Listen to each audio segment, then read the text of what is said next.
Woodhouse Chrysler Dodge Jeep Ram is bringing you more power, capability, and savings with the full lineup of new Ram trucks during the Black Friday sales event going on all month long. Lease a 2024 Ram 1500 Crew Cab Bighorn for $429 per month. Visit our 2 convenient Metro locations in Blair or Bellevue or online anytime. Lease for 42 months, 10,000 miles per year with approved credit. Tax, title, license extra. $2,500 down plus first payment and $299 doc fee due at signing. Example stock number BC230242. Offer expires 11/30/2023. See dealer for details. Welcome to Rogue Media Network. You have a vision, and we can help you broadcast it. With over 150 podcasts distributed locally, nationally, and internationally, we pride ourselves in delivering high-quality professional content that's filled with humor, information, and entertainment. Are you an avid podcast listener? Discover relatable and reliable shows that cater to a plethora of tastes and interests. From enlightening discussions to lighthearted banter, there's something for everyone.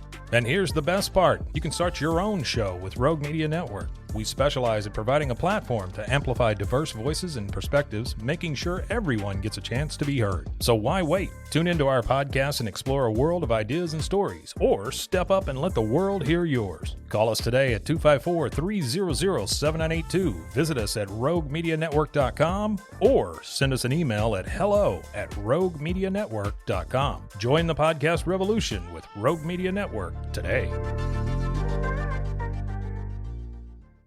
Wine and Crime contains graphic and explicit content which may not be suitable for some listeners. Listener discretion is advised.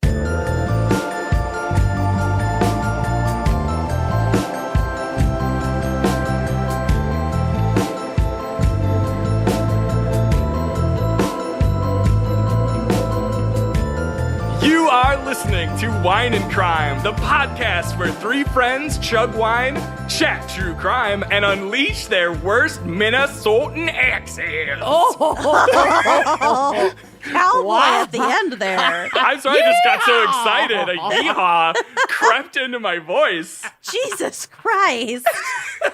I don't know what's going on. Well, introduce yourself first, for God's sakes. Kenyon, you sound so different. I make that joke at the top of every guest episode. I know, I've been listening. It always kills. Although in this case, it's actually true. Hi, I'm Kenyon. And something's different about me. Guess what? Guess what it is? Guess what it is? Pregnancy is crazy, y'all.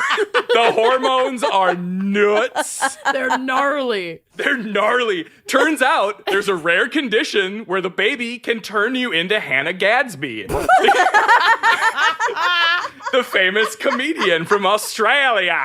From Australia. You totally do look like Hannah Gadsby. She's my celebrity doppelganger, and I completely embrace it. I love it so much. I'm totally okay with it. Oh my god. I do great on like lesbian nights at gay bars. Amazing. Yeah. Which is fine because you are indeed gay before any emails come in. I am. Send your emails to Amanda. No! Just gives my personal email. Whatever. Yeah. I've given my personal email to literally everybody. Yeah. Amazing. Okay, well, I should probably introduce myself. I am Robbie. I just wrapped up the first season of a podcast called Could Have Been Heroes, which is a very nerdy thing involving fairy tales and twists on old folklore and tabletop role-playing games and witches and Amanda pretending to be a witch and a manatee person at the same time. So wow, it's the best project I'm so ever. proud crossover. of it. We had season 1 is 69 episodes. Yep, nailed it. It is a long, uninterrupted, unbroken narrative structure. I mean, we've done basically 300 long, uninterrupted, rambling episodes. We don't even have seasons. We're just infinite. Just plow through. You guys through. are still in season 1. I'm waiting for that season break. Oh my god, the finale's going to be insane. Episode 300 finale. Because it will be my death. I'm going to die doing this job. I can no longer do anything else. You cut to the video. It's just Amanda as the girl from The Ring, like, just in a closet. Yeah, just a skeleton. All shriveled. Okay. So not gonna be that good. was my very first venture into podcasting. It was absolutely amazing. It was really rewarding, fulfilling, super cool. I learned a bunch of stuff.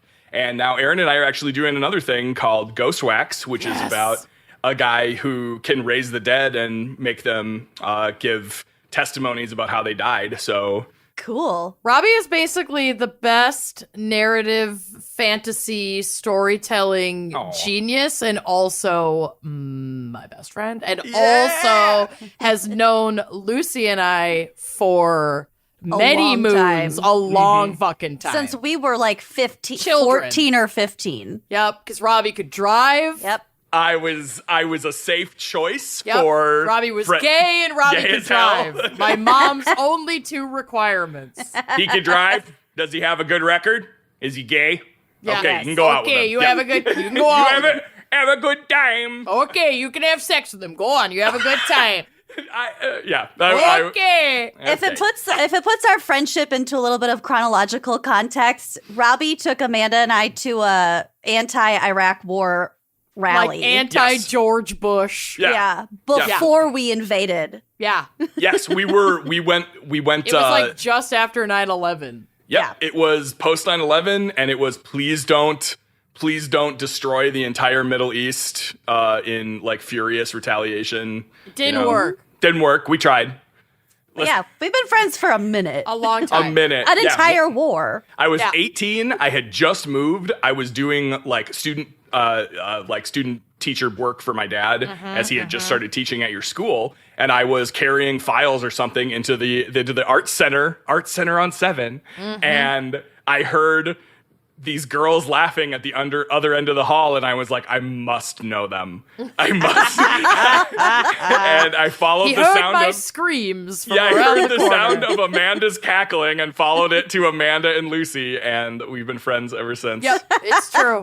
We were hiding from the hall monitors, probably. When we say no new friends, we super mean it. Like, all of our friends are How from are a million you years ago. How are you so lucky? I don't know. That's I It mean, takes a lot of work to offend people constantly.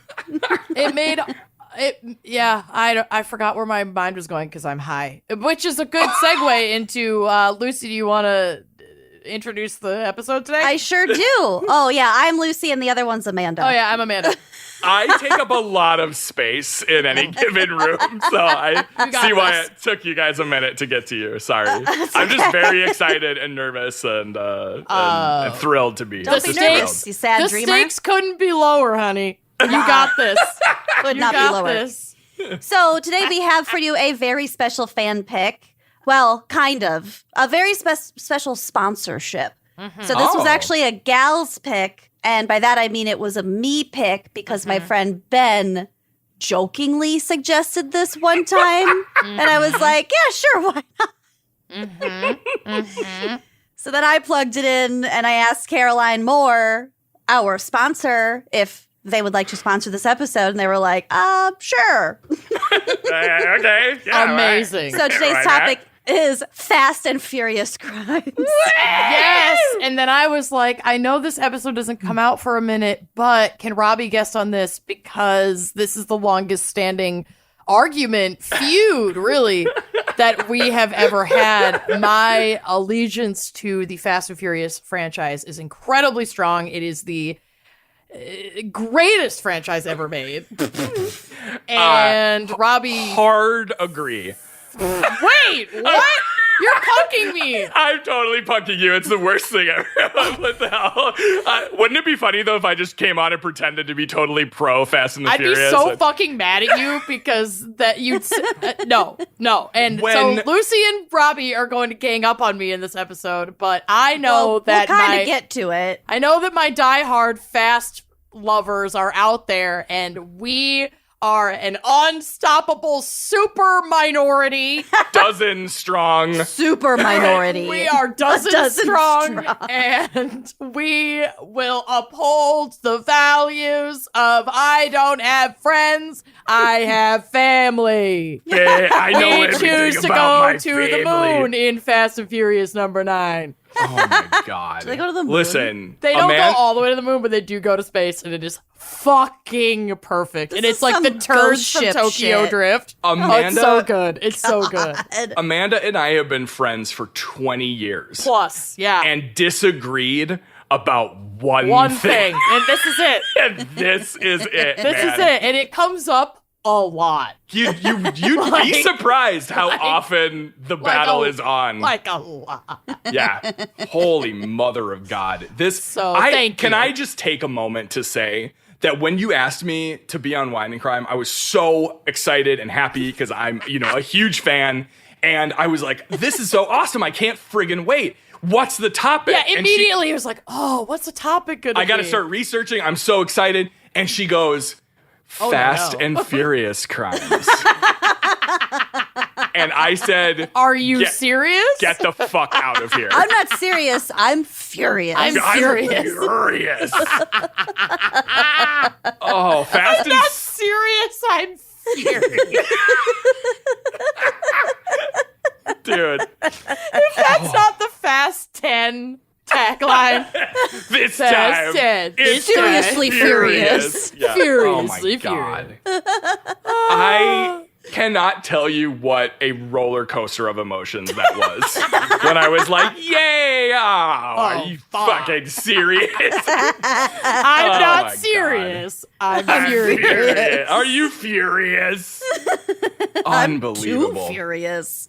Okay, let's cut to the chase. Yeah. Amanda. Nice. I see what you did there. Uh-huh. What the fuck is our wine crime pairing? What, is it motor oil? Is it Vin Diesel's sweat?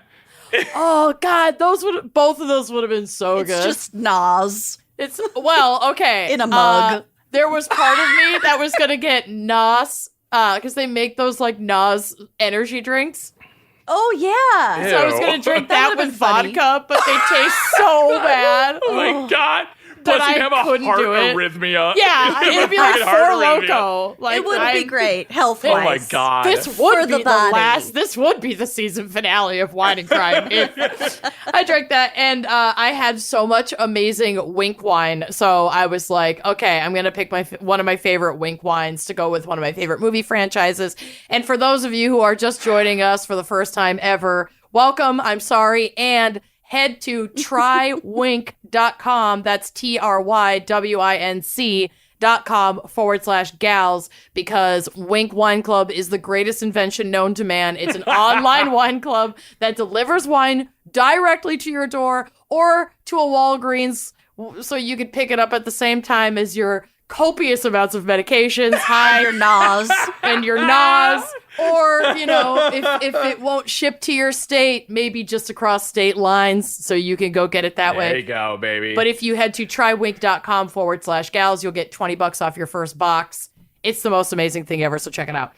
But I had Winc's wonderful Malbec in my bag, and I love the entire wonderful quote-unquote line of They're vegan, right? Winc wines. They are vegan. They are just so delicious, and they're really like easy food pairable wines. I'm so high that I'm not talking properly. I timed this gummy really, really well. But I wanted to choose a wonderful wine to represent a wonderful franchise with my God. wonderful acting, Oh wonderful my God. twists and stunts, wonderful guest appearances from such acclaimed, wonderful actors as Charlize Theron, Jason Statham, in their strongest roles John that they've done. Cena. Yeah, Charlize Theron as a white lady with dreads in Oh, the first the one that dreads she are was in. good. That was rough. I also felt like it really spoke to how wonderfully close I follow the long-term feud between Vin Diesel and Dwayne "The Rock" Johnson, which reflects the feud between myself and my best friend Robbie over this franchise and its legitimacy in not only the cinema sphere, but the zeitgeist as a whole. And so I grabbed a wonderful bottle of wine out of my cabinet. And this Malbec is out of Argentina. It's from Mendoza, Argentina. This is the 2020 Malbec. And this says, ever wonder what's in the wine that you're drinking? Well, we did too, which is why we created Wonderful Wines. They are sustainably farmed, vegan friendly, and pesticide free so that you can drink clean and feel the wonders. She clocks in at 14.8% ABV, so I'm about to go to space in an augmented vehicle. And she is a popper, so I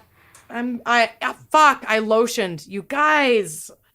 Shit.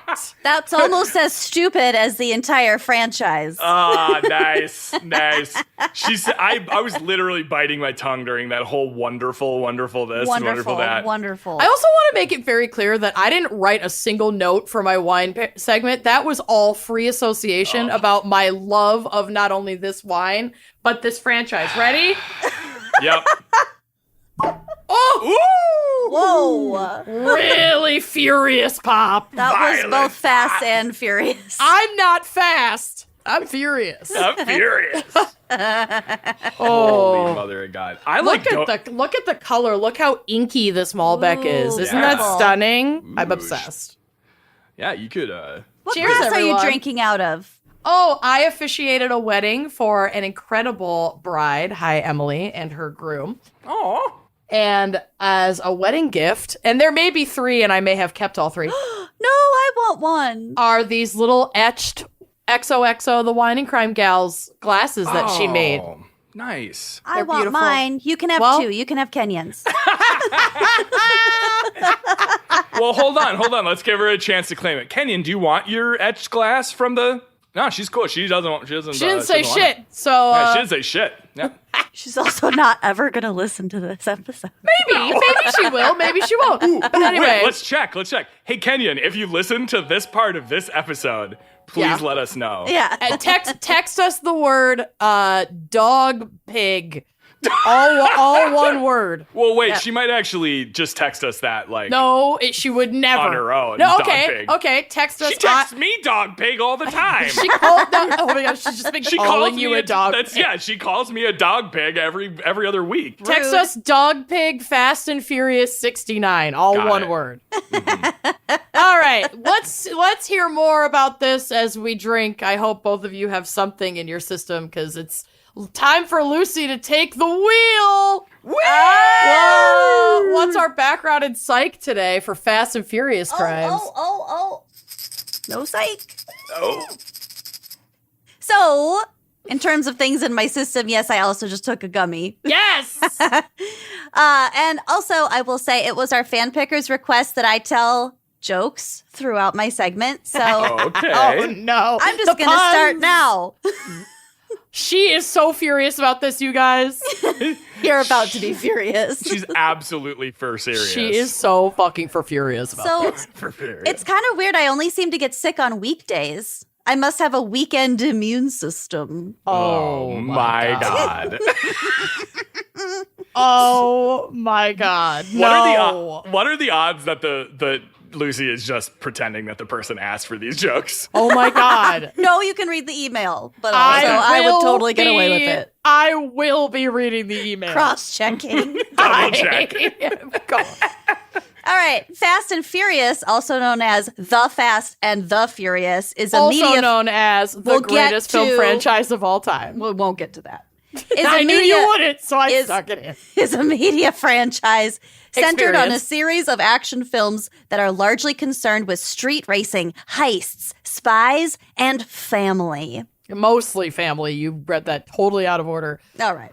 The franchise also includes short films, a Yep. television series, live shows. Wait. We'll get to the live shows. Toys, Okay. video games, and theme park attractions. Incredibly high quality, high production value theme park rides. Yes. Is there one where you could just like ride in Vin Diesel's mouth? Because that's On a dream his of mine. face. Yeah. Is there a Vin Diesel face ride? No, I've actually Mustache seen a review of ride. it. You basically sit in a bus with screens all around you and like horribly bad CG Yeah. Vin Diesel like flies around on you Yeah. going like the family or like whatever that the movie is like. You're sitting in a tram Yeah. and you're like being guided through I would whatever like the fuck. season tickets, please. The highlight is the Vin Diesel maquette you get to stand with at the end, the like wax sculpture or my whatever. The highlight is when you leave. That's actually leave. Yeah, exactly.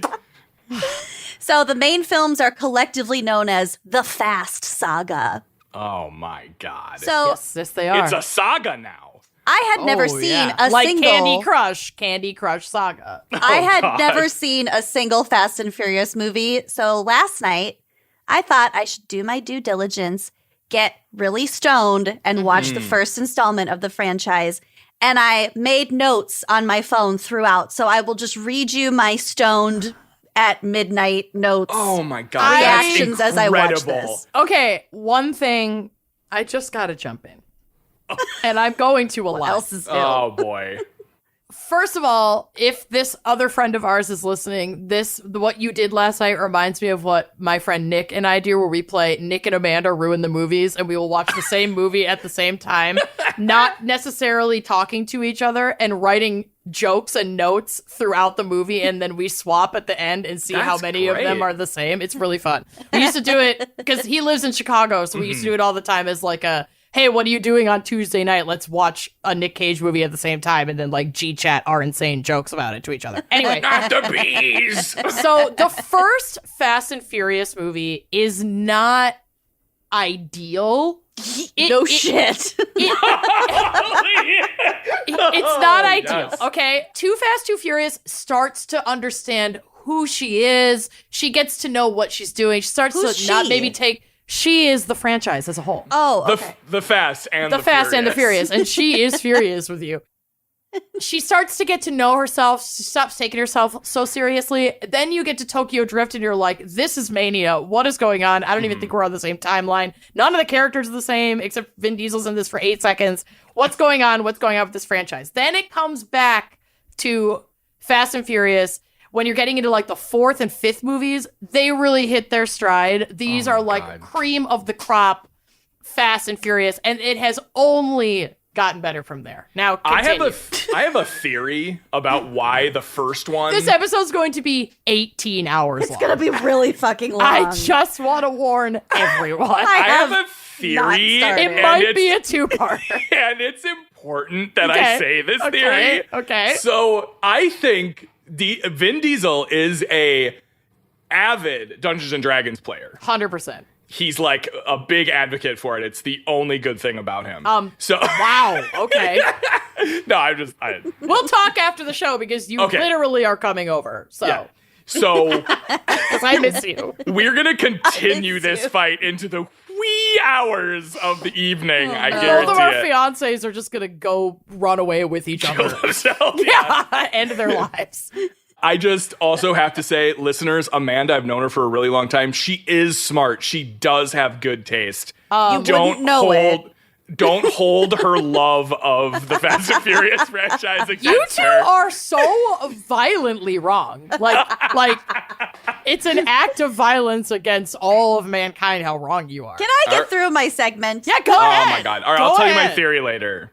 Oh, I'm sorry. What is your theory? Well, my theory is he's an avid Dungeons and Dragons player. Yeah. I believe that in the first film, he and the other characters are level 1 or 2. And every film they They're level up a leveling couple up. of times. This is true because it starts to get into like super unspoken superhero territory where Yeah. like the feats that they're pulling off are unimaginable, so Yeah. they can't just be human. Yeah, they're and then, dodging and then it gets bullets meta and- because in Fast 9 they kind of poke fun at that concept in and of itself. You guys, it's amazing. Continue. So before I started it, when I was going to rent it, because it was $2.99. Buy it. It pays for 306. itself. 2 watches, it pays for itself. It's disgusting. I had to text Amanda just to make sure it was the Fast and the Furious, since there were like, 9 options. Yeah. Yep. Okay, so here are my notes. Ja Rule, is that you? Yes, it is. Pink slips are a total ripoff of Grease. What's that guy's name again? The Rock? The one with the round nose. I was referring to Vin Diesel, Yep, and The I Rock is could not not in the remember first his one. name. The Rock is not in the first one, and Ludacris isn't in the first one either. It's kind of a bummer. I know, because I only watched the first one. But Vin Diesel does have a sweet little button nose. It does. That's all I can know. fixate on. Yeah, I can't deny that. Okay, so this is during the street race. No, no, too fast. Too furious. The nose is unnecessary. He's going like 6,000 miles an hour. Pedestrians! Exclamation point. Oh, we'll get to the pedestrians, honey. Too fast. Too fast. Too fast. Funny, because the next movie is Too Fast, Too Furious, so. Yeah. Next note. I'm glad he lost. He was reckless. Pauly Shore, is that you? Probably. Is it? I don't think so. I don't remember Pauly Shore in the first Super one. not, but There's a guy that looks a lot like Pauly Shore. Great. Yeah, fair. Why are there hundreds of people at a street race? Thousands. Weirdest house party ever. Yeah. A lot of those in the franchise. I miss Ja Rule summer jams. Is he problematic? Well, who knows? Who cares? I don't know. Well, I'm gonna didn't he Google do that. Fire Fest? Oh, yeah, Oh. but that was amazing. It was hilarious. Yeah, that was fucking amazing. the best comedy Of of all that time. year. Yeah. He Minus punked white people. It was awesome. Well, he also really fucked over the locals. But apart from that, That's true. That's bad. But, hilarious. yeah. Incredible. Okay. Oh, they live at that house party. Yeah, a lot of cookouts. A lot of cookouts in the series. These cars are hideous. Paul has ramen hair. Yes, he does. This movie is a case for city ordinances, honestly.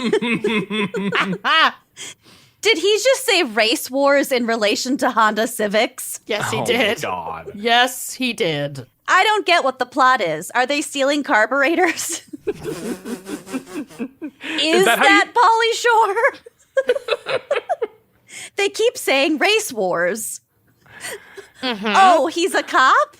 Mm-hmm. This is like well into the movie. Oh, we, yeah. we probably should put a spoiler alert at the top. Oh, yeah. Maybe There's no someone out point. there hasn't seen it. Spoiler alert. Get Oh, it? nice. Right, because the plot is so finely nuanced. It is. It is. And then at some point, someone pronounced something Coachella because it's pre-Coachella. Sure. Isn't that how you say it? I don't know how Barbacoachella. It's from Coachella. Coachella. Why are they hijacking a semi? I really don't understand the plot. Oh, They need it. Poor Hi Lucy. I hope this is almost over. It's not, honey. No to this entire semi situation. How is this not how Paul Walker died? Oh, really too good. soon. That's really It's not good. too soon. It is. Ooh, I hope they Always have be to too soon. amputate. Oh, I right. hope they have to amputate. Oh, right. He's a cop. Pauly Yeah. Shore, no. Oh no, Pauly Shore Pauly dies. Shore is not in this movie. This is I don't remember that. I wrote, this is Princess Di all over again. Oh my god. These are amazing. Honestly, when is this over? So irreverent. Honestly, when is this? Honestly, what- Yes, Ja Rule outro music.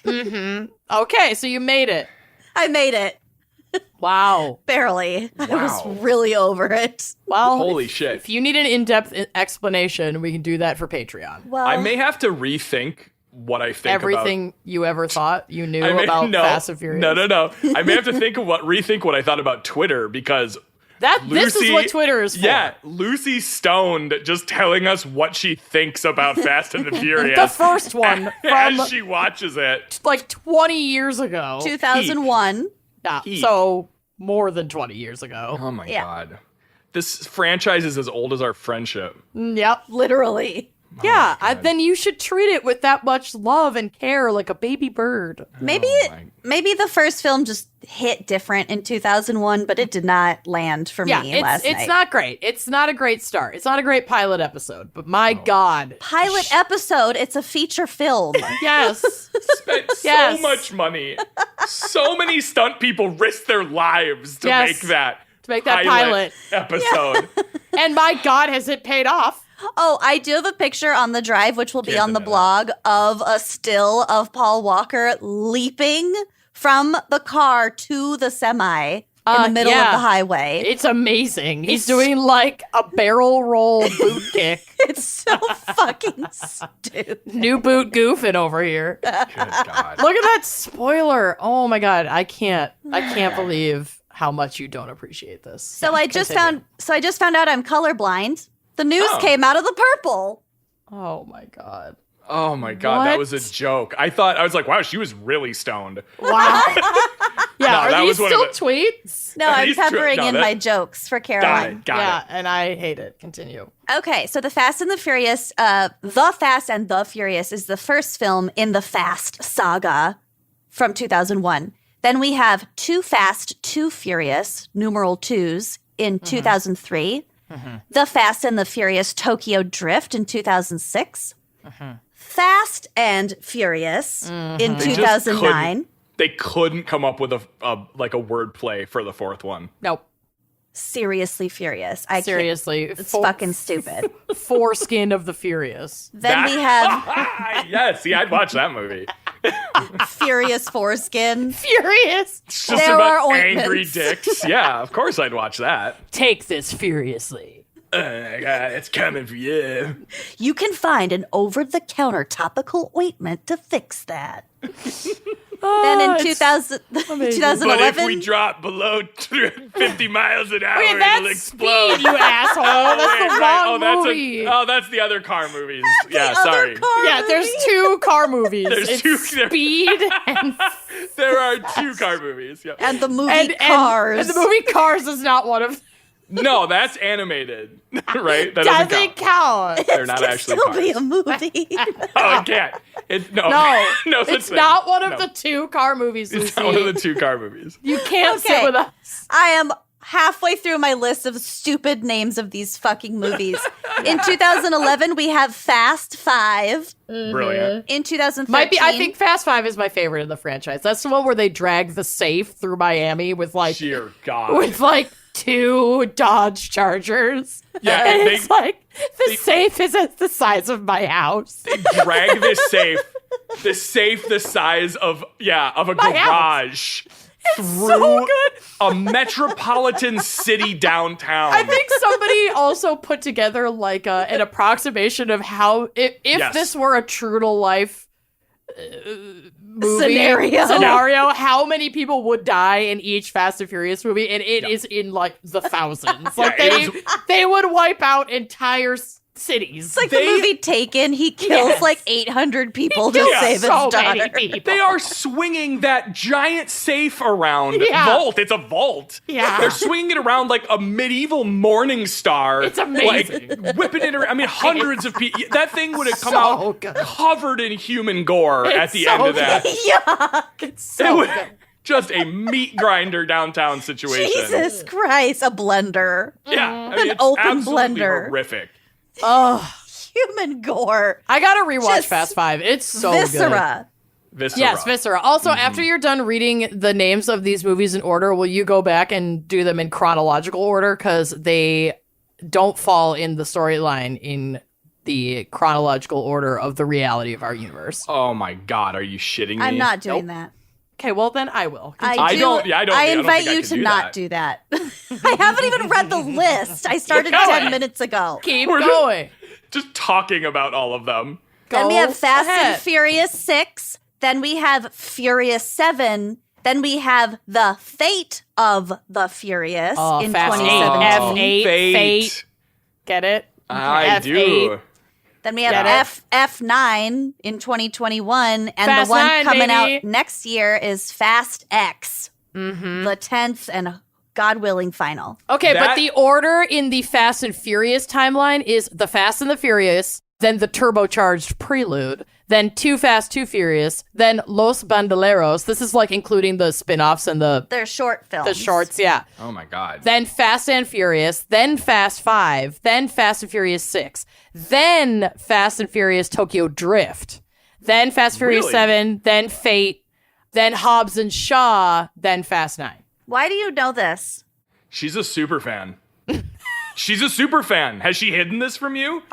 No, but It's jarring to me. There's It's an jarring. incredible video that Ludacris makes of the storyline order, and it is so fucking good. And I know I've talked about it on this show before. I don't. When would that have come up? I don't think people don't understand how much I love this franchise. Like they don't get Believe you? it. They don't believe me. Every time you tell me, I just go suggesting this. inside.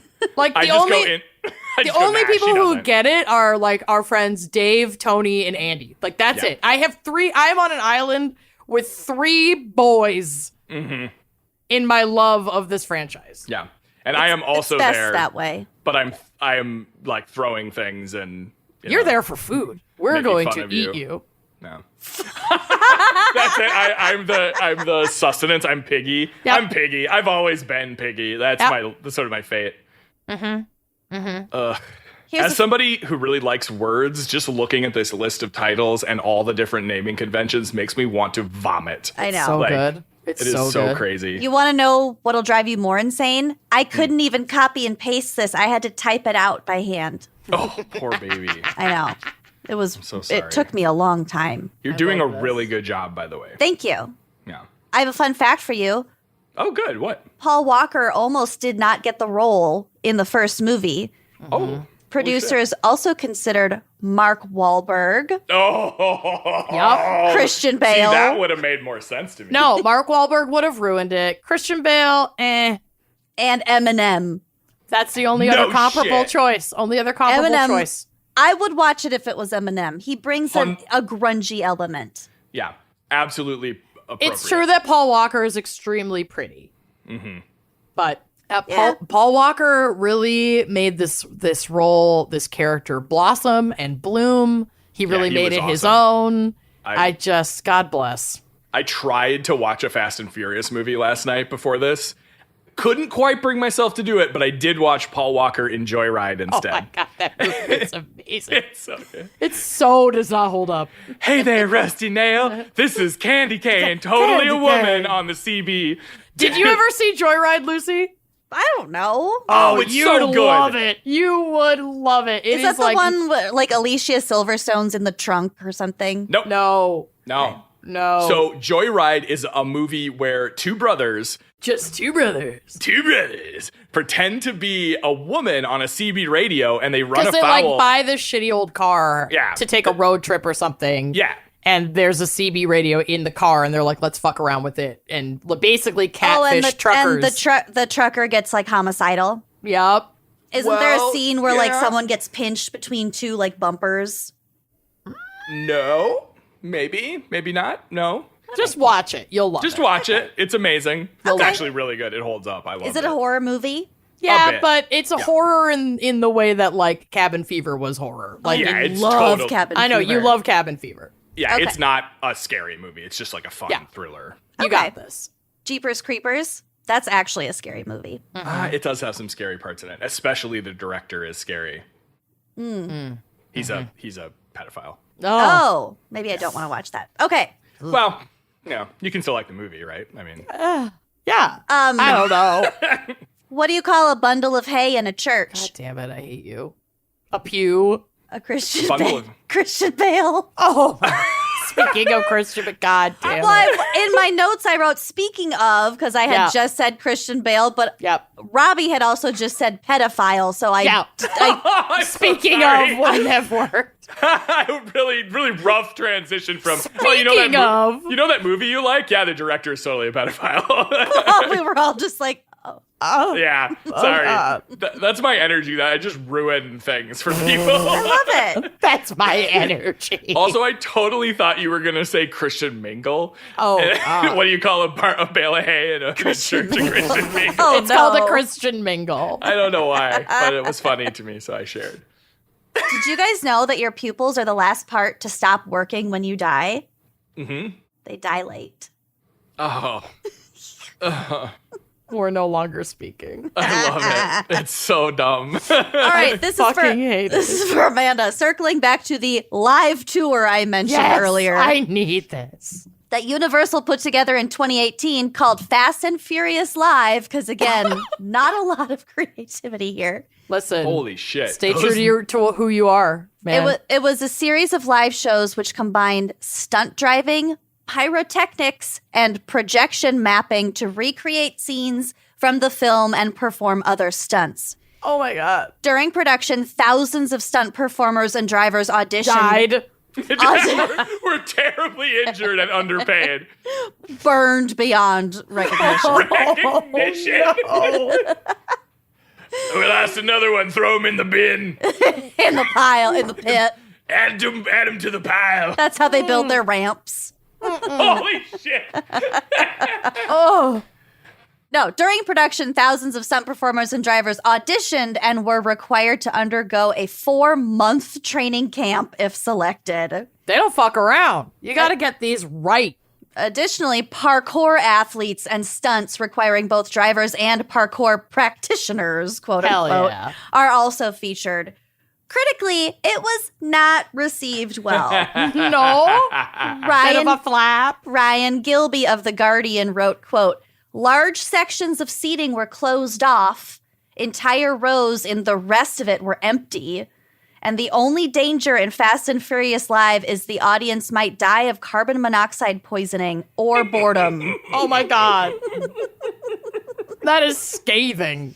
Adam White of the Daily Telegraph gave the show a 2 out of 5 rating, commenting that, quote, Fast and Furious Live often feels like an elaborate, if lethargic, playground game, one hinging almost entirely on imagination. Holy Yes. shit. Just like the movies, and I love it. Oh my God, that is just like the movies. The tour was a financial failure. Really? Okay. The show's production company entered what's called administration, but it's basically the UK version of bankruptcy. Because all the shows were in like Europe and around Europe, really. Tested it out in Europe first. Yeah. Yeah. Got to. So bankruptcy in summer 2018, and all of the cars and equipment were auctioned off in 2019. Oh my God. God. Listen, that boggles my mind because the stunt performances in those movies are by far the coolest They're and amazing. best part. And they They're really don't amazing. rely on CGI. No. As much as... Well, in a lot of like the stunts, they don't, but Yeah. they do it more in just like the actors driving fast, you know? Right. Like those Fair. close-up shots. I gotta tell you guys, I really hate my job. All I do is crush cans all day. It's so depressing. The best part about that one is I saw it in the notes before you delivered it, and I just saw like death coming. Like I just saw that. Oh, yeah. So we're gonna switch gears because we can't not talk about Paul Walker. Beautiful boy. So here is a rundown from all that is interesting. On November 28th, 2013, Paul Walker signed on to Twitter to wish his followers a happy Thanksgiving. I was going to take that part out. It's corny. I forgot. The Fast and Furious actor had many reasons to be grateful that year. The 6th installment of his beloved movie franchise had broken box office records, and he was starting to produce films of his own. But just 2 days later, Paul Walker met an untimely death. Known for being a philanthropist, Walker had spent November 30th, 2013 at a toy drive event for his disaster relief charity, Reach Out Worldwide, which was founded in the wake of the 2010 earthquake in Haiti. Walker left happily just before 3:30 p.m. and was never seen alive again. That's dramatic. He was definitely seen alive again. Are they're just being dramatic. I mean, we'll get to it. Where do pirates get their hooks? Are you fucking kidding Holy me? shit! Psychopath! You're insane. I Wow. plugged it in at the beginning. We know Wow. he dies. Well, spoiler! Where do pirates get their hooks? God. Where? Secondhand stores. But they're hooks, not hands. Secondhand stores. But it They isn't need a a new hand. hand. They need a new second hand, so they go get a hook. But it's a hook, though, not a hand. Much like That- the character that he was a- played in Fast and Furious. God. Oh my fucking Such a good episode. This is psychotic. This was a fan pick. She asked me to. Okay. Yeah. Brian O'Connor. Yeah, it's her fault. Okay. No, it's good. Brian O'Connor 40-year-old Paul Walker was drawn to high-octane cars.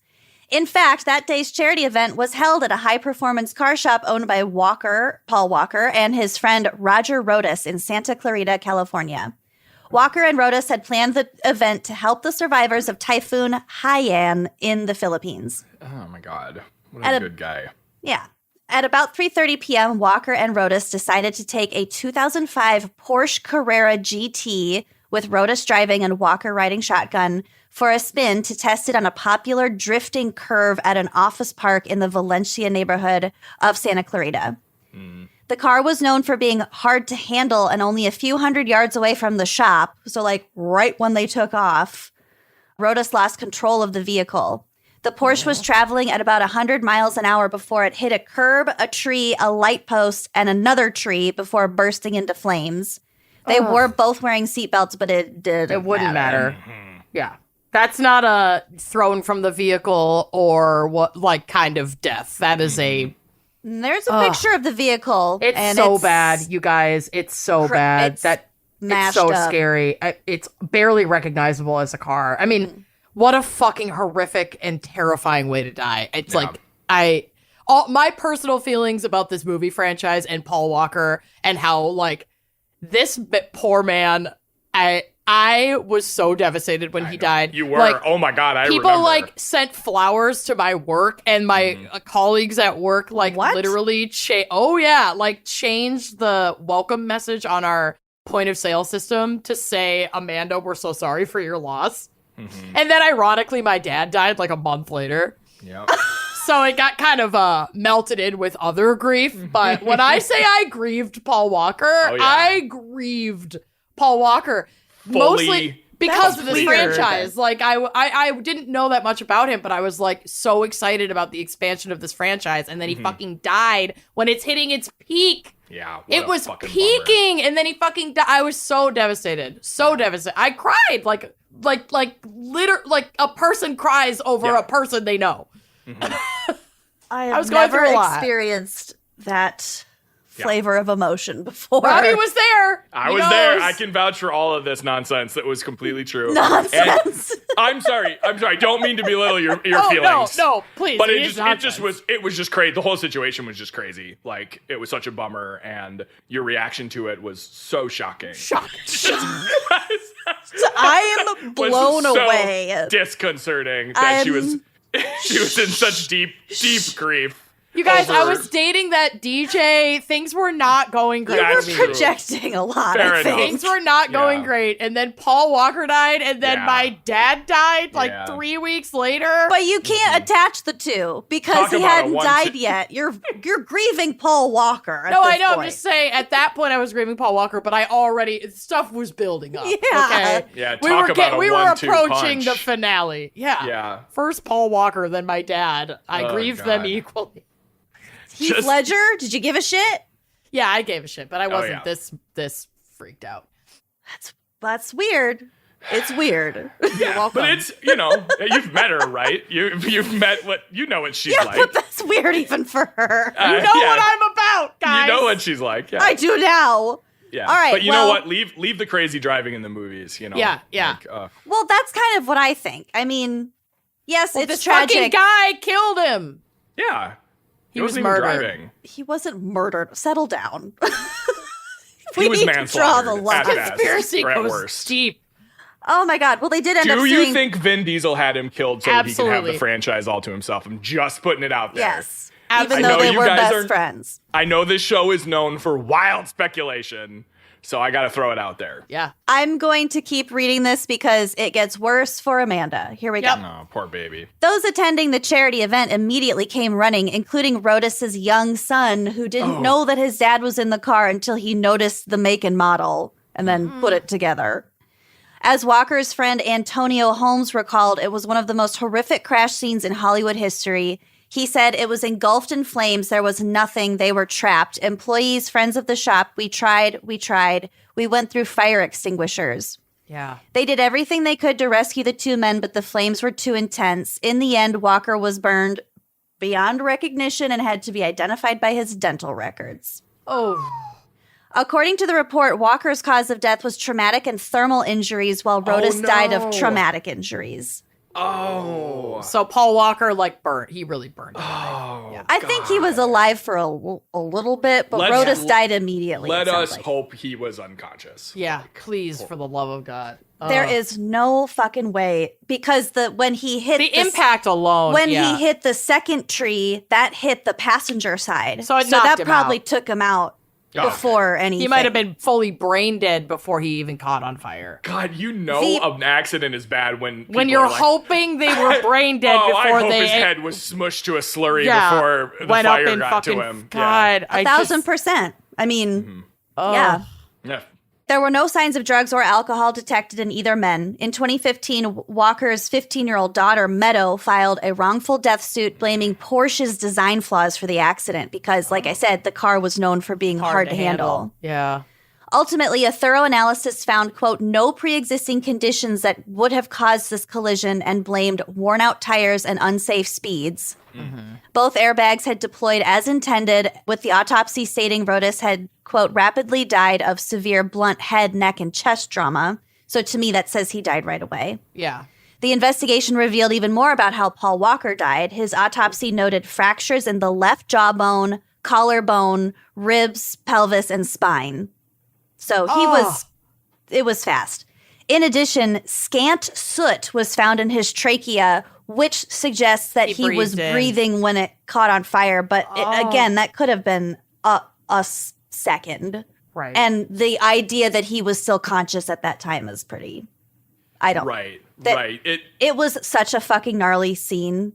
Yeah. Scant is very little and there's almost no way he was conscious at the time. Right. Oof. That's what I think. So Meadow ended up settling the lawsuit for an undisclosed amount. Paul was cremated. Oh my God. And his brother Cody, who looks a lot like him, helped to finish Furious and Cody 7. Makes some appearances. Right. He's on the beach. He's in the car. I have pictures. Okay, so I want you to go and look at. I have it labeled weird face mashup, but I misspelled mashup.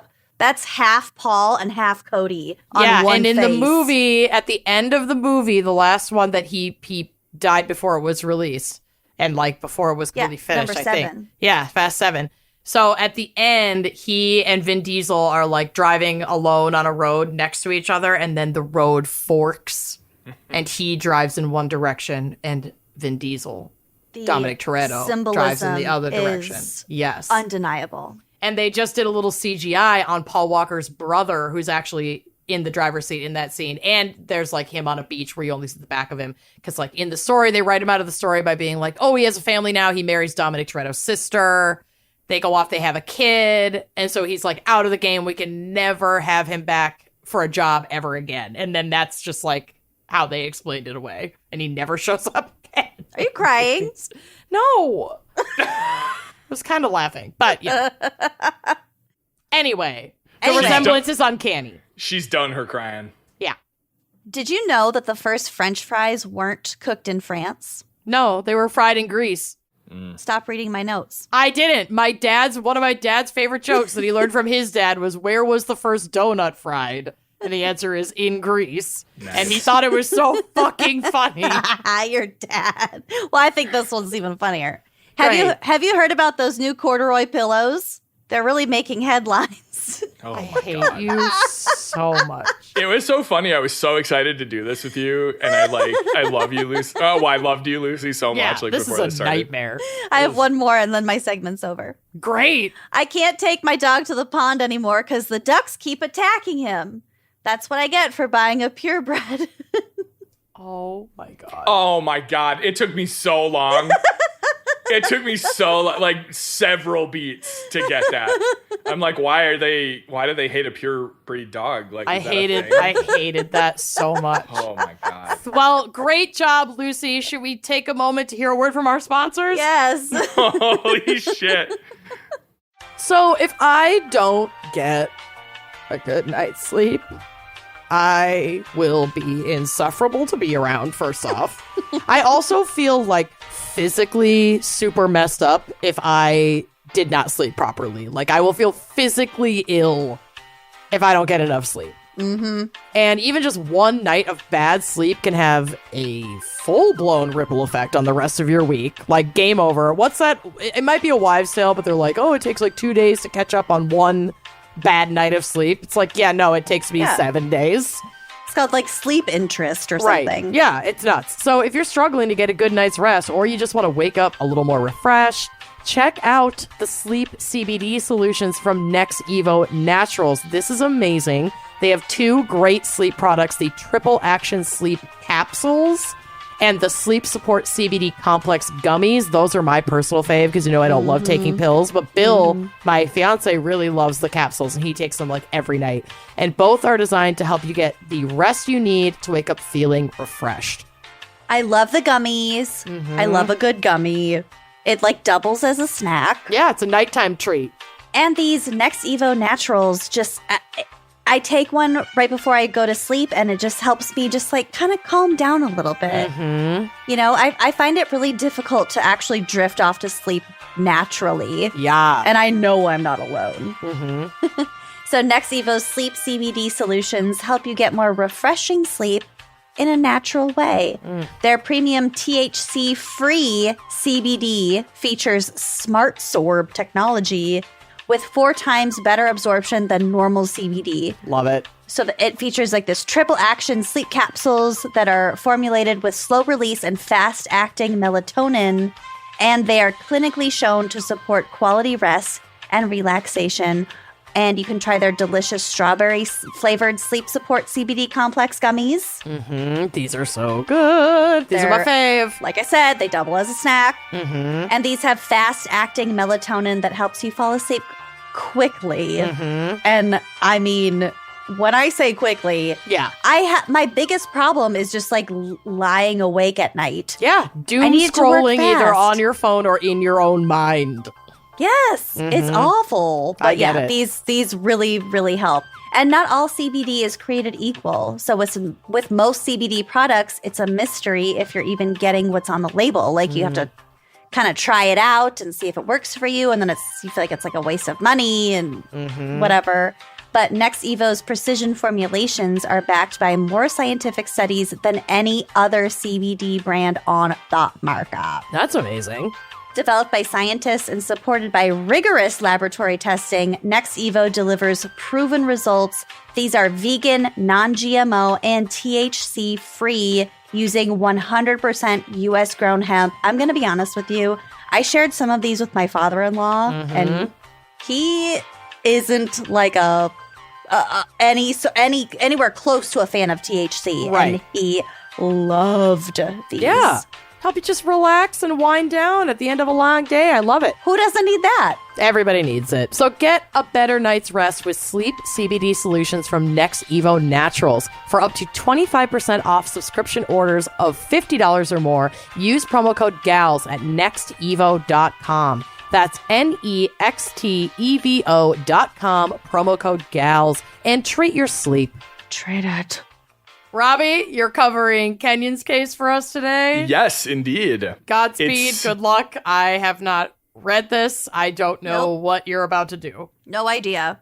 So, welcome to the fabulous world of Formula One racing. Oh, God. Now, Jesus Christ.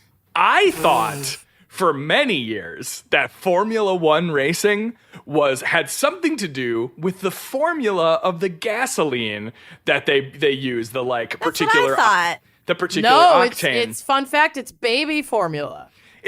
They actually feed all of the racers baby formula. Formula One was That's why they're named so after baby formula. It was the first sponsor. Yep. So they actually, they all have to drink it. And so part of it is not throwing up during the where you go fast and then you turn left sometimes. Yep. Like an oval. Yep. It's amazing. So actually I realized as I started to like kind of look around and research around this case that I was basing that on absolutely nothing. Right. It isn't at all that. That isn't what it is. So Formula One racing started in the 1920s and 30s. Championship Grand Prix motor racing people were obsessed with cars and they were ready to take this shit really seriously. And the formula referred to in Formula One racing is actually the set of rules that all cars have to comply with in order to be in the races. Okay. Okay. So this particular formula they're those cars that are open wheel, so Yep. no enclosed wheels. Okay. Single seater cars. Yep. Okay. They're the little pointy ones. Yep. Yep. And They're the hideous. Little rocket ships. Little Hideous, rocket, yep. they're just hideous cars. They're not sexy. Yep. They are not sexy like the Cars and The Gentlemen. NASCAR cars. and the Those are Fast and sexy. Furious Yeah. series. Yeah. Oh yeah, all those hotties in NASCAR. Woo. Yeah. They're all actually- shiny. The drivers are shiny. Yes. I And the think cars. That's fun. Oh, I have a picture of the topless drivers on as one of my photos too Oh really? on the drive, which will be on the blog. Fantastic. Shirtless Paul Walker, Ah, Blouseless. blouses, and shiny. Paul Walker without his blouse. I love a shiny Paul Walker without a blouse. He was a shiny guy. God, just what a loss. So at any rate, the formula refers to that kind of look, that pointy arrow-shaped look that they all have to have. Okay. This specific formula was agreed upon in 1946 before the Turin Grand Prix. I know a lot about cars. Yes. You're a man and you know a lot about cars. I am a man, and therefore I like cars. I have to. Yep. They'll hurt me if I don't. Formula One. Yeah, I had a haunting memory there for a second that you triggered. I was told when I was a kid, when I was 16, I was being driven home by a friend, and he said, "You need to learn to do stick, because if you hit 17 and you don't know how to drive a stick shift, your dick falls off." And I was like, ha. Oh my God. Jesus. And then I got out of the car and I was like, that's probably a myth. And then I risked it. And guess what? I was like, you know what? I'm going to risk it. And it fell off. And- It was yeah, crazy. Yep, that's absolutely true. Yeah, so another part of the formula is that like they have to be manual shifts and they have all kinds of rules like that. So Formula One became a cultural phenomena, economic powerhouse, super, super popular, big money in this stuff. European car manufacturers entered to like show off their design prowess. Fierce competition for who designed the fastest, most aerodynamic Most cars. furious cars. Most furious, most serious furious, most furious Yeah. formula cars that obeyed the formula rules. Cool. Do they win like money? Is this all about like money yeah. and rich people? Oh yeah, there's big money in this, but more than anything, from what I could see, is it's that like Ferrari and McLaren and like all these like big companies. Status car makers. Yes, so like the Ferrari car wins all the time. So then you go, wow, they really know their shit. I should want go a buy Ferrari. a Ferrari. Yeah. That will help my penis. Yep. Grow that back. will help. Grow back. That will help my penis. That will help my. That's what the cars are for. Everyone's like, oh, it's to make up for it. No, it's like a big car helps the penis. Yeah. It helps it. A cool car to help my penis. I Yeah. get it. That's like why I it's drive like a Subaru. It's like a Splint. And I also drive the same Subaru. Pretty much. I mean, I have The very same similar car. cars. I keep trying to get in your car thinking it's We're my car. extremely both white? codependent. Yes. They are both white. God, you guys. Did you get them on the same day? Did you go together to No. the dealership? 6 months apart. Yeah, it was like a year apart. A year apart, yeah. I love you. So examples of the restrictions that the car companies that they like have to include: bans on automatic shifting, traction control systems, blah blah blah. So basically, they like tried to keep it pure so that like skill matters. However, mostly it's the cars. Anyway, according to journalist Mark Seal, the real competitors in Formula One are the cars themselves. They're ultralight, mid-engine, open cockpit, marvels of precision engineering, power, and speed. That is a quote I would never talk about a car. Yeah, that I was like, wow. Mark Hughes, a writer for Autosport, explained, I'll give him a fun voice. Ooh, The okay. difference in raw driving ability between the fastest and the slowest driver And is the most unlike- furious driver. And the most furious driver is unlikely to be more than 1 second per lap. The the difference between the fastest and slowest car is most perhaps furious car. and most furious car is perhaps 3 or even 4 seconds per lap. So the fastest driver in the slowest car would still be nowhere, whereas Wow. the slowest driver in the fastest car would be quite successful. So that's just his way of saying, yeah, the car matters the most. yeah, so it's like horse racing. Like Yep. the horse, Matters more than the Is- jockey, but is- the jockey still does something. right? They still definitely, of course, matter, but like, yeah, it's basically an engineering thing. Mm-hmm. Since the early 1980s, 4 racing teams have dominated this competition to create the fastest, most furious Formula One cars. I'm just gonna start preempting you. Anytime there's the word fast, you also have to slip in a furious. And or serious. The most diesel cars in the place. Yep. McLaren, Williams, Renault, and Ferrari. Okay. Of which I've I heard had of heard of Ferrari. 3 of Yeah, pretty those. much. Oh, you have? I think I've seen a movie about this. Interesting. Some well, blonde it is, man. It's called the Fast and Furious with Fast Paul and Furious, Walker. Paul Walker, You're yeah. describing. He's you extremely watched it shiny. last night. About Formula One. Okay. About these cars and this whole issue. Yep. Okay. Blonde man. I just saw it. It I had a think blonde he was man. a yeah. cop. Yeah. He wasn't Pauly Shore, though. Swear, I just watched a movie about this. Lucy is so high. It's incredible. So everything's I just was honestly amalgamating. thinking of a different movie, but With a whatever. blonde I guy. know. I'm sure you were. You are making me doubt myself. Which, We can gaslight like a No friggin' other. pro. oh Yeah, we're good when at you it. guys team up. I think we almost had you with the baby Formula One thing. Oh, was that not true? I'm just kidding. I know. Yes, this movie is called Rush. 2 blonde men. Oh. Paul Walker and his brother, And his who looks brother. just like Paul Walker. Saul Walker. Doll Walker. Saul? Oh, Saul. I think he said Doll Walker. He walks dolls. Ew. Oh, God. Ick. Okay. So one of those 4 teams, McLaren, Williams, Renault, or Ferrari, has won every Formula One World Championship between the years of 1984 and 2008. So basically, they're just competing among themselves. There is so much money and prestige at stake in winning these championships that it is not unheard of for a major Formula One team to spend over $400 million a year designing, building, and upkeeping these crazy cars. Jesus A year? Christ. Each company a year. One Wow. car.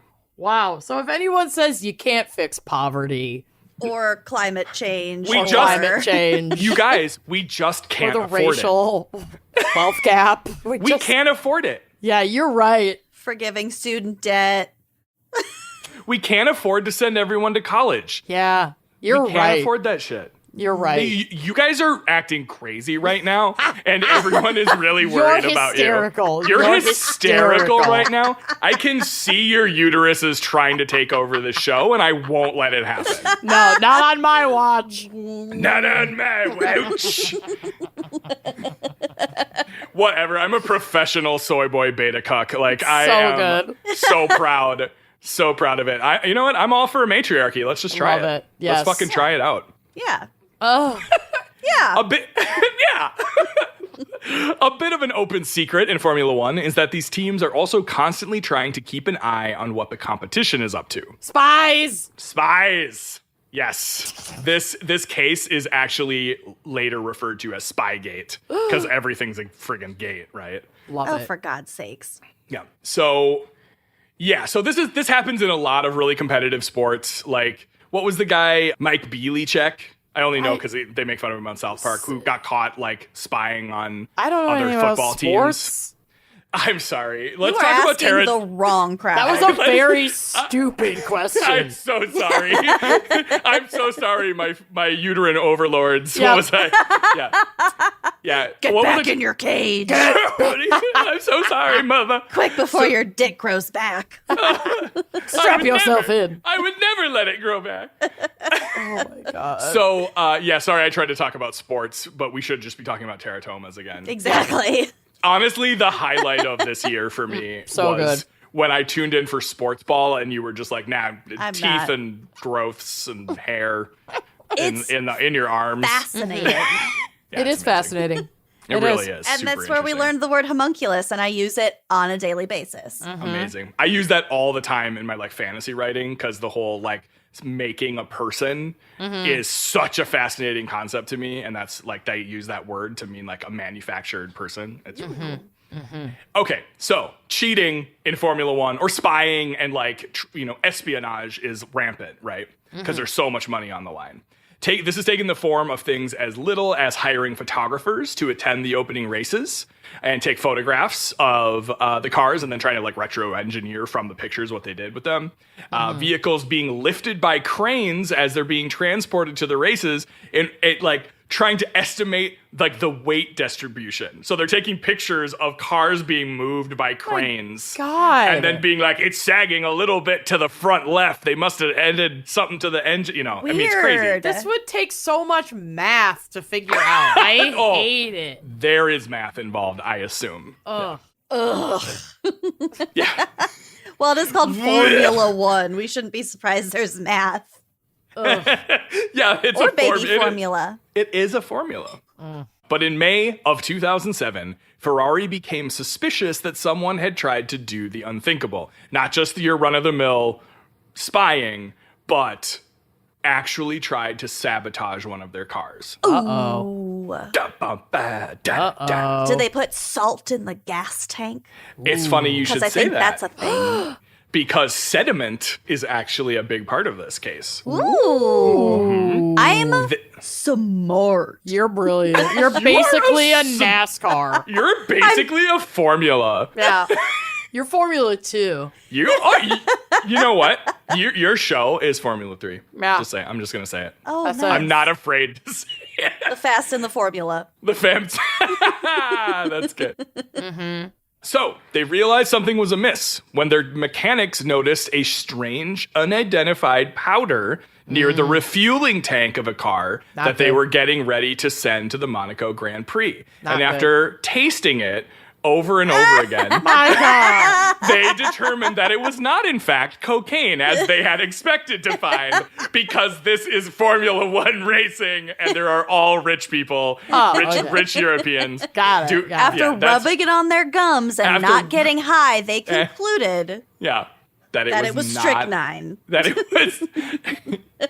Yeah, residue of this powder was also found in the tank itself. And Ferrari higher-ups called the police to report sabotage. The cops are like, you got dirt in your tank. What the fuck? And the cops, after tasting it, agreed that it was not cocaine. Okay. To their horror, I love it. The investigation. I don't know why I chose to be so dramatic. It's a little dramatic. A little dramatic because the stakes could not be lower. These are rich people Yeah. fucking with each other's like money. Like it's Yeah. not. Yeah, I'm sorry. Yeah. To their horror, the investigation revealed that the sabotage had not been the work of a rival team, but of Ferrari's own head of performance development, a man named Nigel Stepney. A mole. Thornbury. It was a man on the inside. Wow. A double agent. Shit. Okay. So, Stepney had recently become disillusioned with Ferrari after they made some restructuring decisions he did not agree with. A couple months before the powder incident, he had stated publicly in an interview, "I'm looking at spending a year away from Ferrari. I'm not currently happy with the situation with the team. I really want to move forward with my career, and that's something that's not happening right now. Ideally, I'd like to move into a new environment here at Ferrari. But if an opportunity arose with another team, I would definitely consider it." So he made that statement, and then a short time later, they're like, Sabotage. powder And they, of course, look right to him, and they find some evidence. Stepney was found to have the residue of that powder that they found in the car's tank. I love this detail. Both in his home and in his pockets. Okay. Well, They cast a wide net. talk about a smoking gun, a powdery gun. It was found in his pocket. So all I can imagine is that he was carrying just loose Powder. loose sabotage powder. Do we know what the powder is? No, it just It's loose sabotage powder. Duh. Keep up. some Sad sort pow. of some Sad sort of pow. like, these cars are like really precision, so things like gritty materials inside of their engines and stuff can screw them up. It's not great. So it And could when have just you're- been like sand or something. Right. It could have been. They don't ever say in any of the stuff like it was some bullshit. Right. It could have been sand. Yeah. Okay. It wasn't cocaine. They checked for that. Yes. Okay. Vigorously. Vigorously. Yeah. Really sniff that one out. Yeah. Yeah. It's just sand. Yeah. So, but like the other thing to remember. The other thing to remember is that they win or lose these races sometimes by a second. Right. Yeah. So anything that kind of like messes with the engine could be devastating for their race. Devastating for their wallet. Devastating for the race, which I care about quite greatly. Yeah. Right. Right. So he had it in his friggin' pockets. So Stepney denied the allegations. These aren't my pockets. I don't know what you're talking about. Who pooped my pants? Oh my God, someone shit my pants. Someone. Oh my God. That reminds me of, I got a note from a neighbor once that was trying to say like my friends shouldn't park too close to their driveway. And at the end of the note, they said, if you keep parking there, you're gonna get yourself into an accident. Into a accident? You're gonna get yourself into an We're accident. gonna back into you. Yeah, we're gonna back into you, and then you will find yourself in an accident. That and I'm like, well, sounds like you did the accident. Sounds like a and threat. That's a threat. I haven't looked behind me in 50 years, and I'm not starting now, young That was in the whippersnapper. note. That was What literally rearview in the note. mirror? We've lived here for 50 years and we haven't looked behind us. We're not gonna start Not gonna now. start today. Yeah, amazing. You All right. gays move into the neighborhood and start parking your car, and now I have to look behind me when I back out of my driveway. Ma'am, My mom hit my sister's car in the driveway one time. See? I haven't looked behind me in 50 years. I swear to God, there are kids in this neighborhood, ma'am. Please The last look. time I went to Robbie's on my scooter, she was outside, Yes. like, she's really old. She's like creaking around, like you Yeah. can hear it. Sweet and lady. Dust I is still blowing have my- off of her. I still had my helmet on, so I couldn't quite hear what she was saying. And I like she's like looking at me, creaking at me, and just so creepy. And I take my helmet off. Scared and I'm the like, shit out of Amanda. I'm like, I'm sorry, what? And she just goes, it's a beautiful day for a motorcycle. And I just ran inside. I was like, Jesus Christ. I just okay, heard this bye. screaming out front. It was You're Amanda wrong. running from an old phantom that Did is she offer you an apple or something? Correct. Hold on, Up on it her. was like that was next up in the whole scenario. Yeah, if you haven't seen the movie X, Oh. it's really good and it featers a very scary old woman. It's your neighbor. My God. neighbor. It stars my neighbor. So there's that. All right, so old Sandy Pockets. Yuck. He denied the allegations of sabotage, claiming that the whole thing was a setup by Ferrari in order to destroy his reputation as retaliation for speaking publicly about his unhappiness with the company. Actually, maybe. This is all skullduggery. It might be counter skullduggery, right? Yeah. So when the police searched Stepney's home, which they did over this powder bullshit, I found that to be insane. The residue was not their only discovery. They also seized his laptop and discovered that at some point he had printed out 780 pages of documents related to designing, engineering, building, checking, testing, developing, and running of Ferrari's 2007 Formula One cars. It's for his Now- scrapbook. I was just scrapping. So I thought the craziest detail about this is that they're like, we found some powder in a gas tank. Seize his computer. Right. Forensically search. Off with his head. Off with his dick. Are these the police in Monaco, though? Yeah. I mean, Ferrari has insane pull, you know. Yeah. And also, those kinds of events probably bring in so much fucking money. Yeah, it's like, That's a don't really fuck with good our point. money. Yeah. Yeah. Yeah, I mean, look into this. You know, and corporate espionage and all that kind of stuff, like, you know, those kind of crimes the authorities take very seriously because of all the money involved and all the powerful white people involved in those crimes, you know. So this is really no different. It just sounds fucking absurd. Really ridiculous. Yeah, it just sounds crazy. It's grown men's toy cars. You got it. Literally. I mean, literally, they are, you know, entertainment vehicles, right? So it was not long before the mystery of why Stepney had printed out these documents and where they ended up was solved. This is where they were found in Mar-a-Lago. in a building near the pool, a pool house, if you will, strewn about. Yeah, I love that bullshit where they're like, he wouldn't leave them just strewn about on the floor. That's fake. That's a fake image. It's like, yeah, the feds come in and they strew. Yeah. They like put it on the floor to take a picture to show what was there. Right. They're not saying like that's how they found the building. Sorry, this is all fucking bullshit. Lock him up. Lock him Yeah, up. seriously. Fucking Christ. Enough Can I just is say enough. to all of our listeners at Guantanamo Bay, At Guantanamo Bay. lock him up. I hear they play this in Guantanamo Bay. Yes, on repeat. Yeah.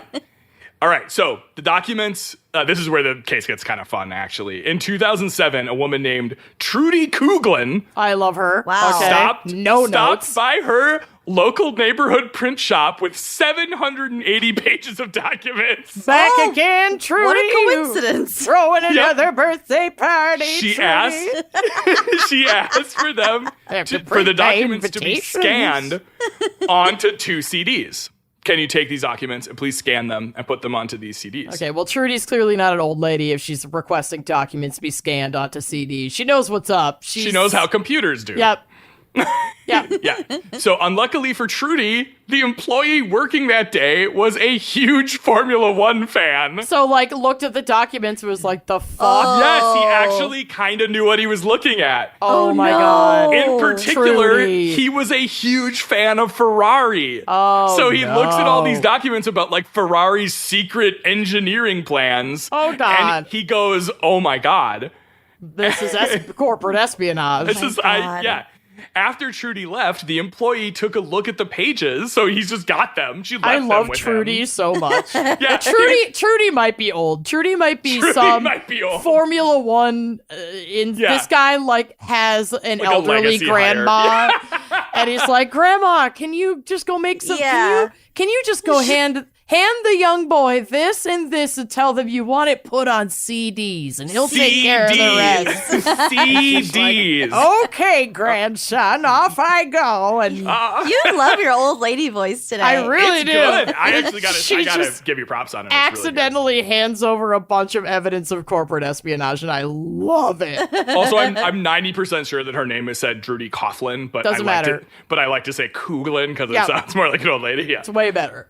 All right, so she just leaves these 780 pages with this dude, and he looks through all of it and goes, "Oh, these documents contain information that is like super sensitive. Like this is the kind of secret stuff that no one's supposed to have. It's certainly to be just dropped off at a local print shop." Right. So the employee Googled Trudy Coughlin, and found that she was married to a man named Michael Coughlin, the head designer for McLaren's Formula One racing team. Oh no! No! So The trail is so clear and paved out. It's short. so short. It is a yellow brick road. Yep. Yep. And it only goes half a block. I mean, they do sleep in different bedrooms, Right. but Okay. they're in the same house. Yeah, they're in the same fucking house. So what the happened- call is coming from inside the So house. what happened is Powder Pockets shipped this stuff to Michael Coughlin, and Michael's like, "Hey, Trudy, can you go get some CDs made? Can you make CDs of this enormous stack of documents for me?" And she's like, "Yeah, I'll get it. I love you, honey. Love you, honey. Yeah. While you're out running your errands, Could you stop by Kinko's just and commit some serious corporate espionage for me real quick. quick? Would you go do a little bit of spy stuff for me?" Just one spy thing. God, just one. Okay, honey, fine, whatever. But no last sex time. for a month.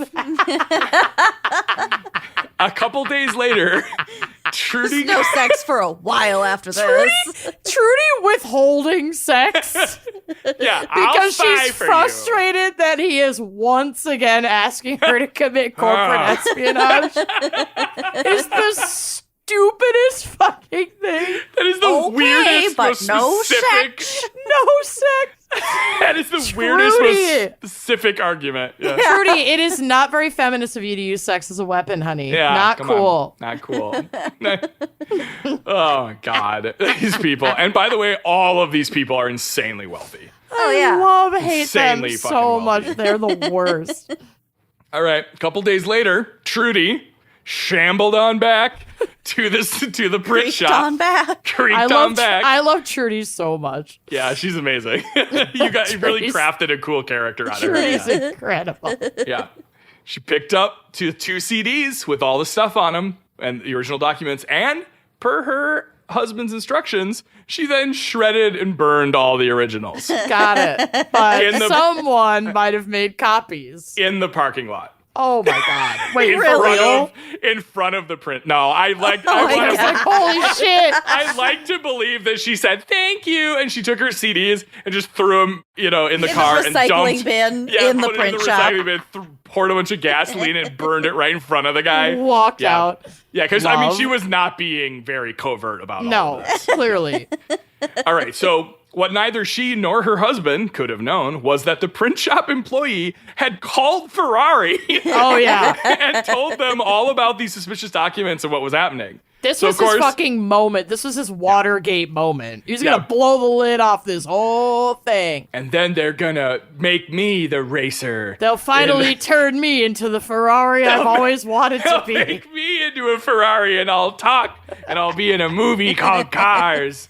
And yeah, I like how this investigation is coming to this point from both sides. Like, Yep. they Yep. would have been caught without the powder bullshit. Oh, yeah. They just have absolutely. no... Just wait for all this stupidity to play out, and it's all going to reveal itself. Shit. All They you got to did do not- is wait. It was what I love about this is they didn't get away with anything. Like, nothing. Although a bit. maybe other things during other investigations, Sure. but not a bit of this did they sneak past anyone. Which is my kind of crime. Because I am not smart and love it. not savvy. I No. would never get away with anything. All right, so didn't take long for Ferrari to piece everything together and conclude that it took about 20 minutes, I imagine. Yeah. This twisted tale. So they figured it out. Nigel Stepney printed these out, passed the confidential documents to their biggest rivals. Mm-hmm. Yeah, Ipso, Boopso. Yep, there you go. Mm-hmm. So Ferrari filed a formal complaint against Stepney, which led to a criminal investigation by the district attorney of Modena, Italy. Ooh. So now imagine how much funnier all of this is in Italian accents. Oh, yeah. Uh-oh. Yeah. That's good stuff. Speaking of how incredible the Italians are, I Googled crime in Formula One to Oh, just no. sort of because that's the level of my research skills. Right. That's where you start. And there's apparently an Italian movie called Crime in Formula One, which I took some stills, I found some stills from, and I put them in the drive. Yes, for that's YouTube what these clip. are. This is the story of a detective.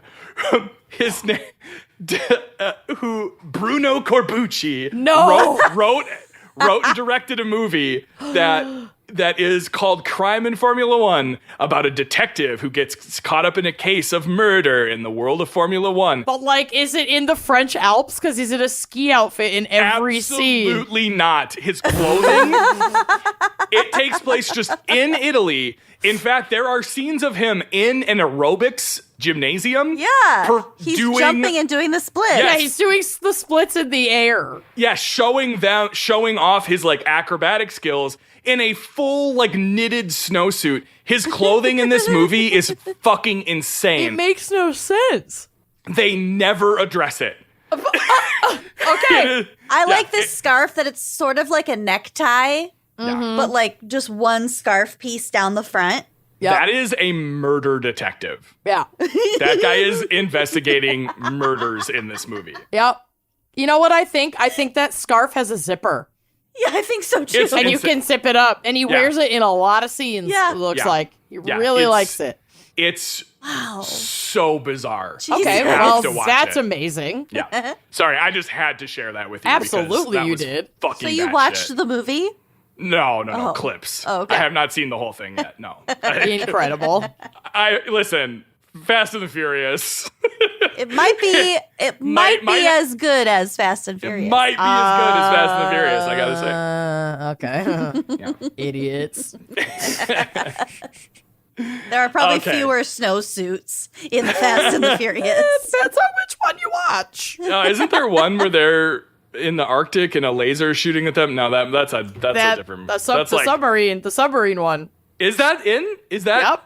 Oh my god, I've There's- like erased most of the details. There from my is mind. cars on ice racing against a submarine in a future Fast and Furious. It's fucking incredible, See, you guys. I feel like I should love that. It's fucking That's amazing. So insane. You have to and let go of bananas. some of the other stuff that's actually really funny because it's so ridiculous. You have to let go. I tried. I watched. No. I went to 9 with you. I I know, watched and them you go to were space. miserable. I Miserable. wanted to die through I know. most of it. You were miserable. John Cena acting circles around Vin Diesel Oh, was, he was one of so the good. John craziest Cena. things I'd ever seen. Where is John Cena's Oscar, honestly? Like, Dude. where is it? And the Oscar goes to John Cena For Fast Fast 9. Yep. And then the world just explodes. And then Like, Donald Trump was elected president. Donald and Trump was elected president. That realized night what at the timeline we were Oscars. on. Yeah, good God. All right, I apologize for all of that aside. I don't.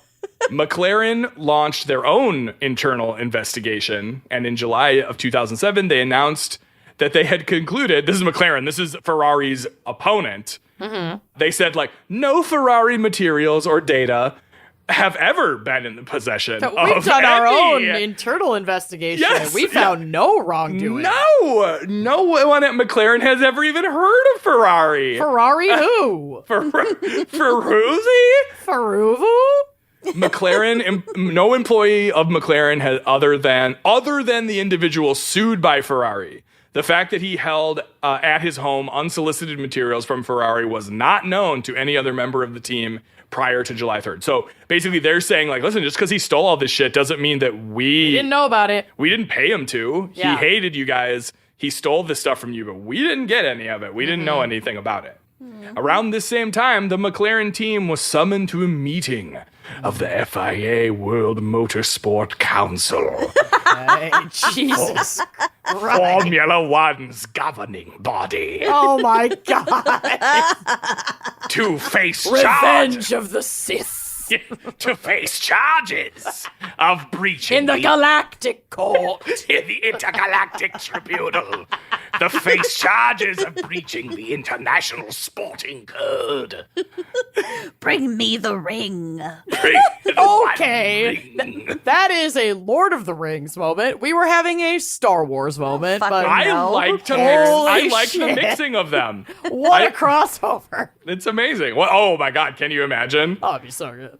Emperor Palpatine and Sauron And And Fast and Furious. and Whoa. Fast and the Furious and Toretto driving Dominic a car Toretto. really fast through the Shire and all the hobbits like Now we're cooking with shaking their gas. fists at him. Now we're cooking with grass. Grass. He says as he grabs some hobbit pipe weed through the window. Oh, God. All right, the council ruled that the council ruled that McLaren had been in possession of confidential Ferrari information and therefore had breached the code. But as there was no evidence that McLaren had actually used this information I had it, but I didn't use to it. improve their own cars I didn't in any look way, at it. they decided that no punishment was necessary. So the FIA adjourned the meeting by reserving the right to reconvene if new evidence came to light. Okay. Yes. All right. The Ferrari team was obviously fucking enraged and called the decision incomprehensible. Not because they did it in that voice that I did, but because it was stupid. It was bullshit. It was bullshit. McLaren predictably did not agree, stating a unanimous decision has been taken by the FIA, which in McLaren's opinion is very balanced and fair. But this balanced and fair decision did not stand for long. Rich people were aggrieved, so of course this wasn't over. The FIA soon announced that they had, in fact, been made aware of new evidence in the case. Oh. A new hearing took place on September 13th, and this time McLaren did not get off so easily. The council found the team guilty of cheating by using the Ferrari documents to improve their own cars. So exactly the opposite of what they had found the other time. Yep. Well, so And did they just have to give it time for them to build the cars? And then they looked at the cars and they were like, I wonder, because they were like, well, if you make any improvement to the car after having been in possession of confidential materials about how the other car is going to perform, then maybe you could make a case. Yeah. So they just had to wait for them to do anything. And then once they did it, maybe. I'm not sure. I guess Don't care. I don't care. I and I know you don't also either. But it was very polite of you to pretend for my benefit and to help zhuzh up the case a little bit. All right. As punishment, the team, McLaren, was fined $100 million. The largest fine in sporting history. Wouldn't it be funny if he wasn't fined $100 million, but told he must find $100 million? And that's his punishment? if you dig deep enough. Yeah, I mean, you could. That is a find very it. stony thought. Hard enough. Yeah, that is a very stony thought. I the last time I got high, which I will not be doing again for a while, I did the whole thing of like, the half edible didn't kick in yet. I'm about to go to bed. It'll be fine. And then I ate the rest of it. And then I just was crazy. I just was like, oh God, everything is so crazy. And then I was like, I got to go to sleep. I got to fall asleep. And Aaron gave me like a Xanax or Ativan or something. I don't know what they are.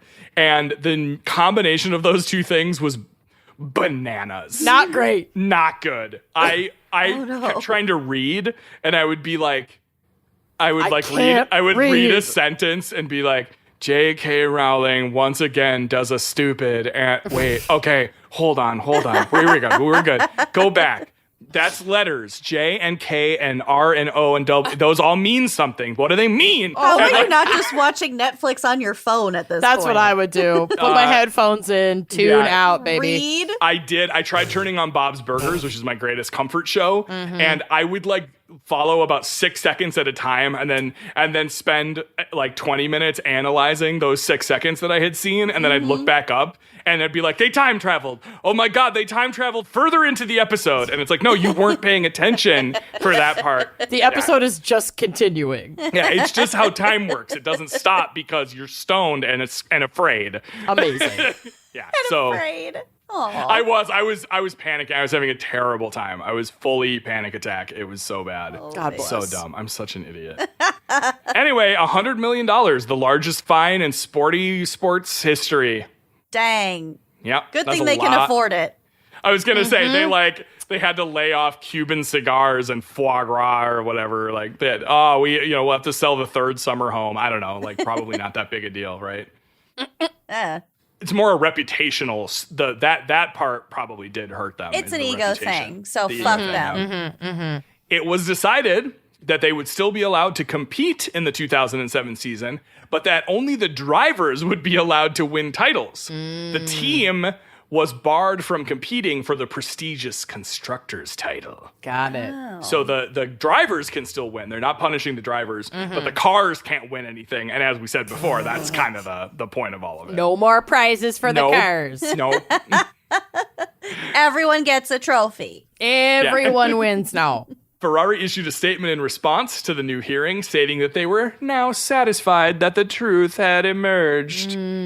McLaren continued to claim that it had gained no competitive advantage from the Ferrari data, and that Coughlin had acted without their both of them. Coughlan had acted. The Couglins, the two of them, had acted without their knowledge in obtaining it. Ron Dennis, the owner of McLaren, stated, "I do not accept that we deserve to be The council rejects. I do not accept that we deserve to be penalized in this way." Penalized. Criminal proceedings against McLaren were dropped in exchange for Mike Coughlin paying 180,000 euros in fines, and 3 other employees of McLaren paying 150,000 euros. In September 2010, Nigel Stepney was sentenced to 1 year, 8 months in prison, and ordered to pay a 600 euro fine. Ooh. Which is insanely funny to me. A whole year and 8 months in prison and 600 euros. You're covering the filing fees. Yeah, it's just such a like, wow, a whole year and a half of my life. Also 600 euros. Yeah. Part of the affair that became known as Spygate or Stepneygate or Powder Pockets Gate. Or, I like Powder Pockets. That's what I like to call it. Yeah. No one else does or has, except, you and me now, Lucy. Right. And after being found guilty of sabotage, industrial espionage, sporting fraud, and attempted serious injury, because that guy driving could have. That is the most serious thing about this. Yeah. It is. That's the if worst something part. had gone wrong, it is possible that he could have just Paul Walkered right into a wall. Oh, God. Taking God. everyone out. Yeah. Oh, that's true. Yeah, there are people in the stands, yeah. The sentence was reduced after he entered a plea bargain, and he served no time in prison. Of course. Did he have to pay $600? 600 euros. He did pay the 600 euros. Good. though. Okay. And that is the case, and nothing bad happened to anyone. Pretty much. Pretty much. Some companies lost some clout, lost a little bit of money. But yeah, that's Formula One, baby. Wow. Okay. Nicely done. Oh, thank you. That very was much. seriously furious. It was Seriously so furious, yeah. furious. I'm furious about that. That was amazing. Oh my God. Yeah. Well, All should we right. take another quick sponsor break and then get to my case, which is also furious? Yes. So furious. Picture this. It's 5 p.m. Oh, God. Guests are arriving at 7. I'm getting heartburn already. Dinner's coming along nicely. So everything's Okay. coming together. You're timing things well. And all that's left to do is put the salad together. Oh my God, wait. What? You forgot the bread. No! But that's not an issue. If you subscribe to Wild Grain, Oh, thank God. so you always have delicious, ready-to-bake bread on hand. Y'all, this is my favorite sponsor. Wild Grain is the first bake from frozen box for artisanal bread. Plus, they have amazing rolls, pastries, even handmade pastas. I have tried. Cookies. Oh. Hello. I've tried them all. The other day, I just for funsies, whipped up their absolutely incredible, perfect flaky croissants. Yes. I wanted So good. I wanted a really nice coffee shop croissant, and they were just there in my freezer. So I made all of them, and we're not going to talk about how many I ate. They were amazing. Wild Grain uses only clean ingredients such as unbleached and non-GMO flour, and it utilizes a slow sourdough fermentation process that's healthier for you and tastes better than anything you can find in a grocery store. And you can't get that fresh out of the oven from the grocery store. You just can't. You can't. And with this, every item bakes from frozen in 25 minutes or less. So even if you did forget the bread, it's going to be real quick, honey. It'll bake real quick. Plus, for every new member, Wild Grain donates 6 meals to the Greater Boston Food Bank, and they've donated over 120,000 meals so far. So your bread's going far. And they switch things up. So, like, the holidays are coming, baby, and you might want something fun and new, not just grandma's old cookies, you know? Wild Grain is featuring delicious new limited-time sweet treats such as pumpkin cinnamon rolls. Hi, gimme. Orange cranberry biscuits. Stop. And, y'all, I might cry, chocolate avalanche croissants. No. I need it. All you have to do is sign up at wildgrain.com/gals and choose which type of box you want to receive and how often you want to get it. It is so easy. It's easy to reschedule. It's easy to skip. It's easy to cancel. This is your new best friend. So are you hungry yet? Yes. For a limited time, you can get $30 off your first box plus free croissants in every box when you go to wildgrain.com/gals, GALS, to start your subscription. You heard me. Free croissants in every box. I am running. Run, don't walk. Yeah. And $30 off your first box when you go to wildgrain.com/gals. That's wildgrain.com/gals, or you can use the promo code GALS at checkout and treat your breads. Treat them. Brooklinen knows that a good set of sheets are essential for all bedroom activities. Sleeping, cuddling, exercising. Cardio. Horizontal cardio. I think you know the rest. For everything you do in bed, do it in all positions on the highest quality sheets, pillows, and bedding from the home of the internet's favorite sheets. Tell us more, Lucy. OMG. Brooklinen, which is home of the internet's favorite sheets, was created by a husband-wife duo to provide customers with luxury hotel-level home essentials. They offer everything from cuddle-ready sheets to cozy towels and robes, loungewear, accessories, candles, sleep masks. I mean, the list goes The on. whole kit and caboodle. Yes, this is amazing. And Brooklinen delivers high-quality, beautiful home essentials by partnering with top-caliber manufacturing partners and using only the highest-grade materials. And the result is durable, better with every use products that last through all bedroom activities. Wink, wink. Yup. And they get softer over time. Honest to God, every time I wash my sheets and my duvet covers, they're better.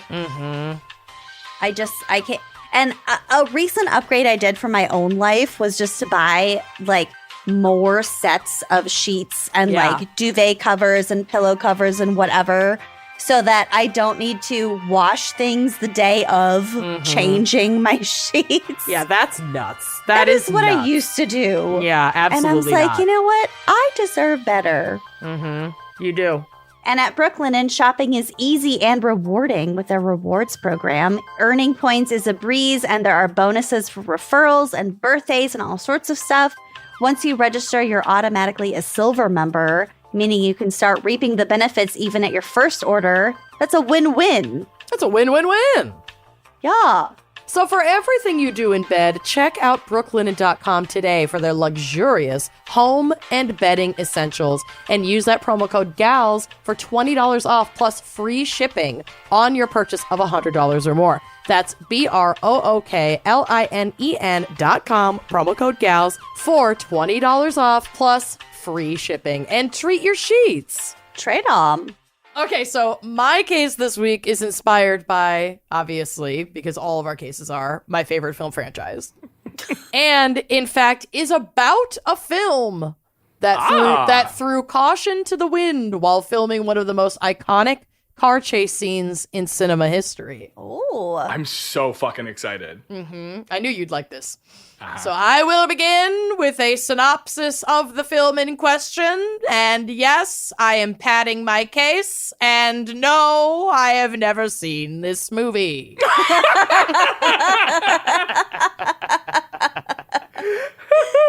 the next portion of my work here, I will be reading from Wikipedia. Excellent. The French Connection is a 1971, yes, I know you've seen it, American crime action thriller film directed by William Friedkin, and we'll get to William Friedkin. He is Freaking incredible. Friedkin. He's also terrible. Yes. So, the screenplay, written by Ernest Tidyman, is based on Robin Moore's 1969 book of the same name, The French Connection. It tells the story of NYPD detectives Jimmy Popeye Doyle and Buddy Cloudy Russo, whose real-life counterparts were narcotics detectives Eddie Egan and Sonny Grosso, in pursuit of wealthy French heroin smuggler Alain Chonier.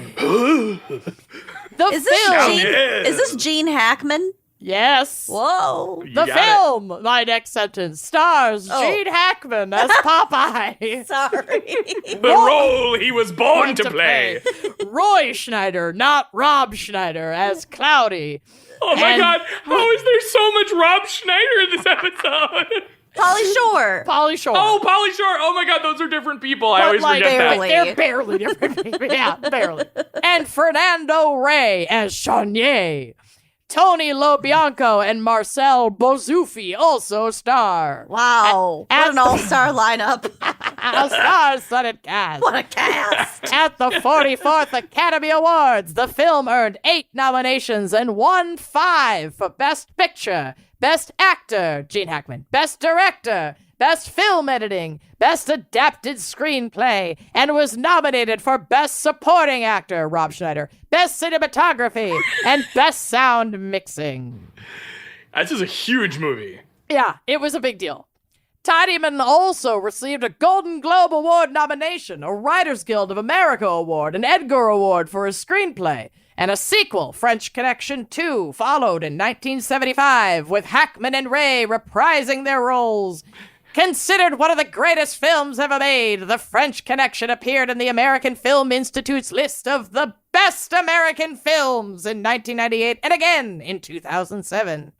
And in 2005, the film was selected for preservation in the United States National Film Registry by the Library of Congress as being culturally, historically, or aesthetically significant. The Library of Congress. The Library of Congress. Gene Hackman. Hackman. You committed. You That was and you good. saw it through. I saw it She's through. She's a friggin' actress, I'm you a guys, I tell fucking ya. professional, cat. Holy fucking shit. It sounded like you just Where spit is so much. Rob Servicer? I got I'm fine. Oh, wow. William Friedkin also directed Friedkin, The Yep. Exorcist, Yep. and infamously had questionable methods for getting authentic reactions out of his actors. He was a Monster. Yep. So on the set of The Exorcist, which was released 2 years after The French Connection, because chronological order in film is very important, as we already discussed earlier tonight, while reviewing both the chronological release order and the chronological storyline order of the Fast and Furious franchise. Your brain is so fucking weird. It's also Yeah. amazing. Yeah. So Wonderland. he kept Neurodivergent yeah, Wonderland. absolutely. Friedkin kept actors on edge on set by having the props guy fire shotgun blanks at random to just keep people really, like during The Exorcist, like really stressed out all the time. He surprised his lead actor, the one who played the young priest. I need a young priest and an old priest. The guy who played the young priest. So Friedkin surprised him in the infamous like vomit scene by hitting him right in the face with the pea soup, which was not what was supposed to happen. In rehearsal and in the script, it hits him like, she like pukes on his shirt, like on his chest. But then in the first time they actually filmed that scene, cameras rolling, just out of the blue, just whacked him in the face. And that first take is the one they use because his genuine shock of all this puke in his face is real. Yeah. Yeah, there are some incredible examples of... Like Alien! Yep, they didn't know that friggin' chestburster was coming.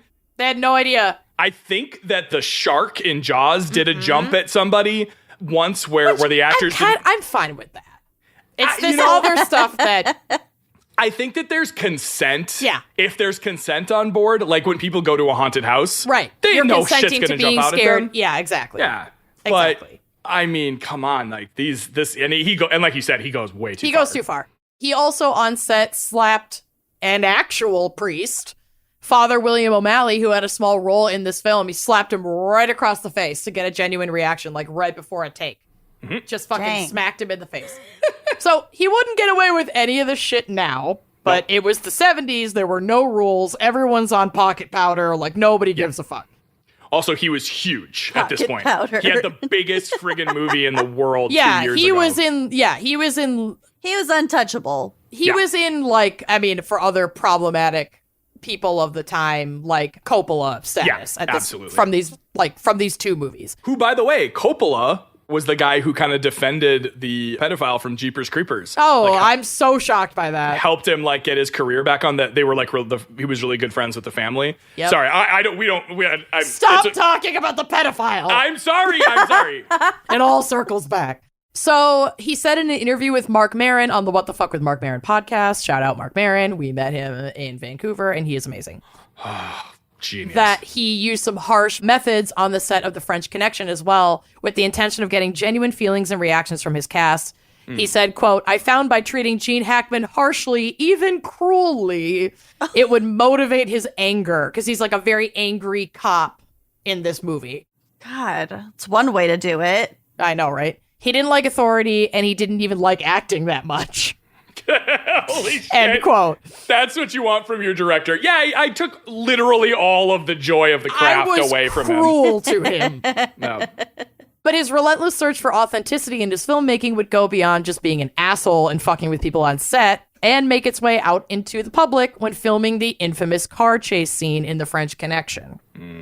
So Friedkin said in an interview with Deadline.com, quote, "The chase scene was never in the script.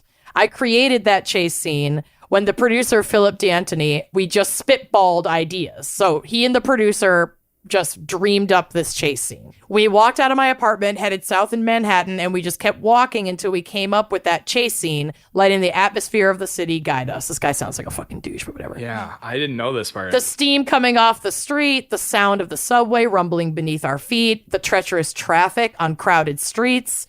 We didn't have a lot of time because Dick Zanuck, who had already turned down like once or twice before funding this movie, he's like the producer of this movie, told us that he would make the film for $1.5 million if they could get it done immediately because he's about to get fired and he wanted to get one more good project under his belt before he got fired. So this producer is like, "You've got to make something incredible. You have no budget and make it fast. Like, figure it the fuck out." He's on a short sale with his career. Yeah, really. So Friedkin's like, okay.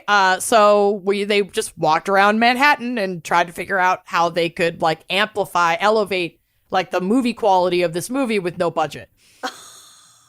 And no time to plan. And it was true. Like, the guy was about to get fired, and that actually is how they ended up with Gene Hackman, because he didn't even want to hire him. He's like, that's why we settled on Gene Hackman, who was not our first choice. They just ran out of time, so they had to go with Gene Hackman. Dirty like he won an Academy Award. I know. Like, the universe is so fucking random. Oh, it's so crazy. Anyway, so he says, "We walked 55 blocks and came up with a chase. No one ever asked to see a script." So they just have like no regulation, no oversight. Oh my God.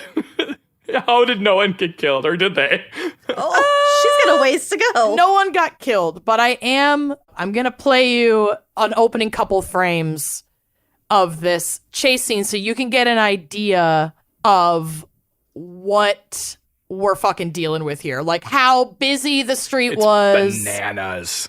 I can't believe nobody got fucking murdered during this.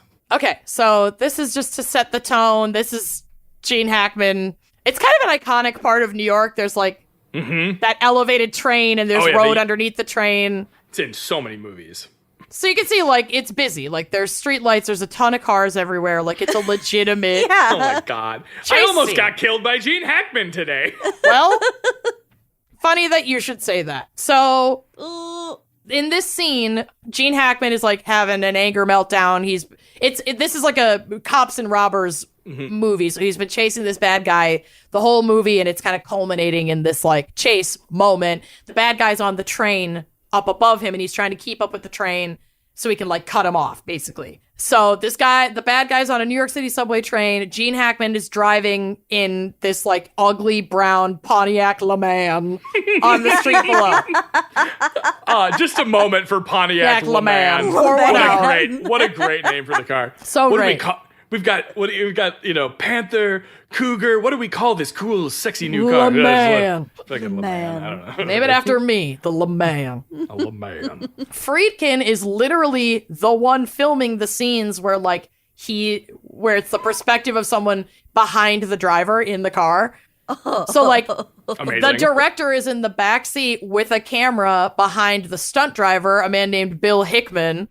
And the only reason that Friedkin was the one back there was because all the other cameramen had like wives and children, and this director knew that what he was going to do was so dangerous that he'd rather risk his own life in the car and Gene Hackman's life. And Gene Hackman's life. And the stunt driver's life, the stunt driver mostly, than put these camera people on this job. Jesus so he fucking Christ. knew what he was doing. Oh my God. Yes. He's sitting behind the stunt driver to get the like back of the behind the headshots.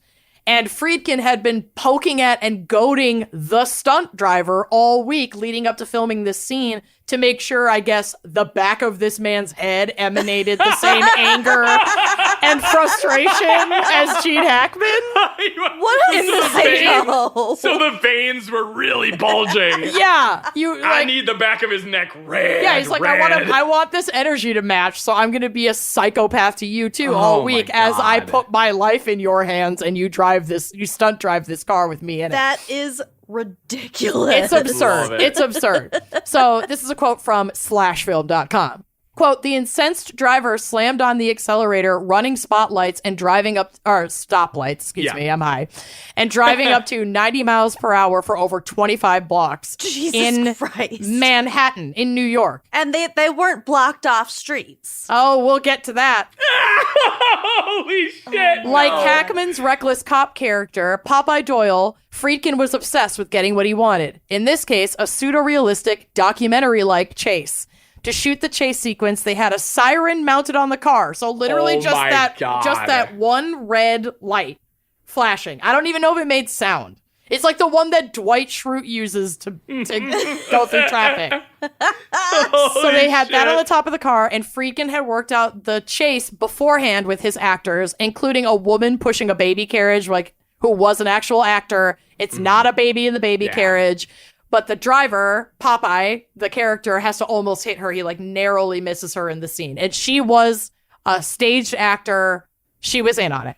But he neglected to tell the stunt driver that a woman with a baby carriage was going to walk out in front of him. Oh my And so God. his dodge is also authentic. Like his, oh my God, there's a lady with a baby about to cross the road. This He didn't director know. is a fucking psycho. He's a psycho. Jesus. Friedkin was able to shoot some scenes on the overhead train that Popeye was chasing by bribing an official with $40,000 cash and a free ticket to Jamaica to take a vacation.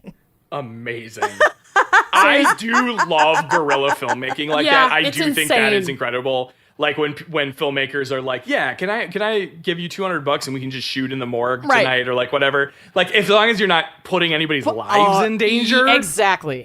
But this It'd be is one like the thing worst to just shoot from the train or whatever. It's another to be, and that's what we're about to get to. Oh my God. The quote ends with saying, what he didn't have was a permit to shoot on the street, let alone endanger the lives of real motorists. So this isn't in Manhattan. This is in Brooklyn. But yes, real people. So this absolutely absurd stunt literally happened among civilians walking and driving in New York City with no official like traffic control, other than a few off-duty cops and crew members managing the situation and like trying to keep people away. It was like 10 people maybe. Jesus. For this like very busy part of New York. The only thing they did to give folks a warning, I guess, in quotes, to get out of the way was by putting that red alarm light on top of it. Toy siren. Yeah, Or their toy light. May or may not have made a noise. A siren. They like got at Spencer Gifts. Yeah, and it would have definitely been audible over the train that was right up above there, them. above it. I mean, it's absurd. So one section of this area had been shut down. It was like maybe 5 blocks for them to use to film, and they had been given control over one of the traffic lights so that they could like sync it up with what's going on in the scene. And because it wasn't actually blocked off area, it did, that was a safe zone, right? But they continuously got footage outside of this zone where there was little to no traffic control at all. This whole thing was super illegal. Oh my God. And while miraculously no one was injured during filming, there were a ton of genuine near misses with both pedestrians and other drivers. And a genuine car crash did occur between the stunt driver in the Pontiac and a civilian in a white Ford with no fucking clue a movie was being filmed. Oh my God. This poor bastard was on his way to work and just ended up in the wrong place at the wrong time and got crashed into in this scene. And the crash was like pretty big. It was so dramatic that it actually was kept in the film. And then the filmmaker paid for all the repairs to this guy's white Ford. Hospital bills? Did he get hurt? He didn't get hurt. I mean, he got rattled a little bit, but he did not need to go to the hospital. They just had to pay to repair his car. And do you know if they paid him like for the Hush use money? of the shit in the movie? Oh. I'm sure. The film probably not. Oh Probably my God. not. I think they just paid. The only thing I read was that they paid all the bills to have his car repaired. That's it. Wow. So I'm going to play that crash for you because I was like, oh, fender bender. That's so funny. They kept it in the scene. No. And there are some photos of it on the drive. Like, it's a bad accident. Oh my God. So allow me to just get to about where it starts. And this was not only he made won it in the movie. A bunch of Academy Awards for this. He won Best Director or some shit. For this one also? Because that was for the first one. No, those are the awards he had won for this movie, The French Connection. All those awards that I read you. Oh, I thought you said The French Connection too. I thought that's what we were talking about. No. This one. Oh, there's Nancy, the cutest. Okay, so Watch The French Connection. This is The Crash. Oh my God. That's real. Holy crap. I will play it one more time. Yeah. Yeah, holy crap. My God. And Friedkin was like so happy about that. He was just He had coming in the such back a boner. seat. He was like, yes, Birkin This looked is amazing and I amazing. didn't have to pay for it. Well, he did. I mean, but just the yeah, just the repairs. So roadandtrack.com points out that, quote, filming the scene this way was astoundingly reckless, especially in the days of no crumple zones, metal dashboards, and minimal seatbelts. This is the early 70s. Yeah. Which I had to put in here, Metal Robbie. dashboards. Yeah. Ugh. Do you remember, Robbie, when we played that internet meme game where you Google the year you were born and the words car seat and see what comes up? yes. Oh, it's just metal. Yeah. Just a metal cage. It's terrifying. I'm looking at the one for me right now. It's so and good. There are literally just metal bars Pieces. that go across the front and a metal trunk that goes between the legs of the baby. Oh, it's like a carnival ride. Yeah. Seat. Oh, It's a carnival wow. ride seat. So that's like basically These the caliber of car we were driving when that. I mean, you saw it. That's like a This big one looks fucking like- accident. Yeah. This one looks like Ed Gein made it. Like, this is just leather and metal. Oh, yeah. and- You've got to play this car seat game. It's so it insane. is funny. It is So funny. the quote continues saying, and that's to say nothing of the pedestrians. With the perspective of time, the filmmakers now seem to grasp that fact, though some Yeah, renegade yeah. swagger still shows through in the retelling of the tale. It's all fun and games when nobody got hurt and you won Right. Academy Awards. Yeah. Right, exactly.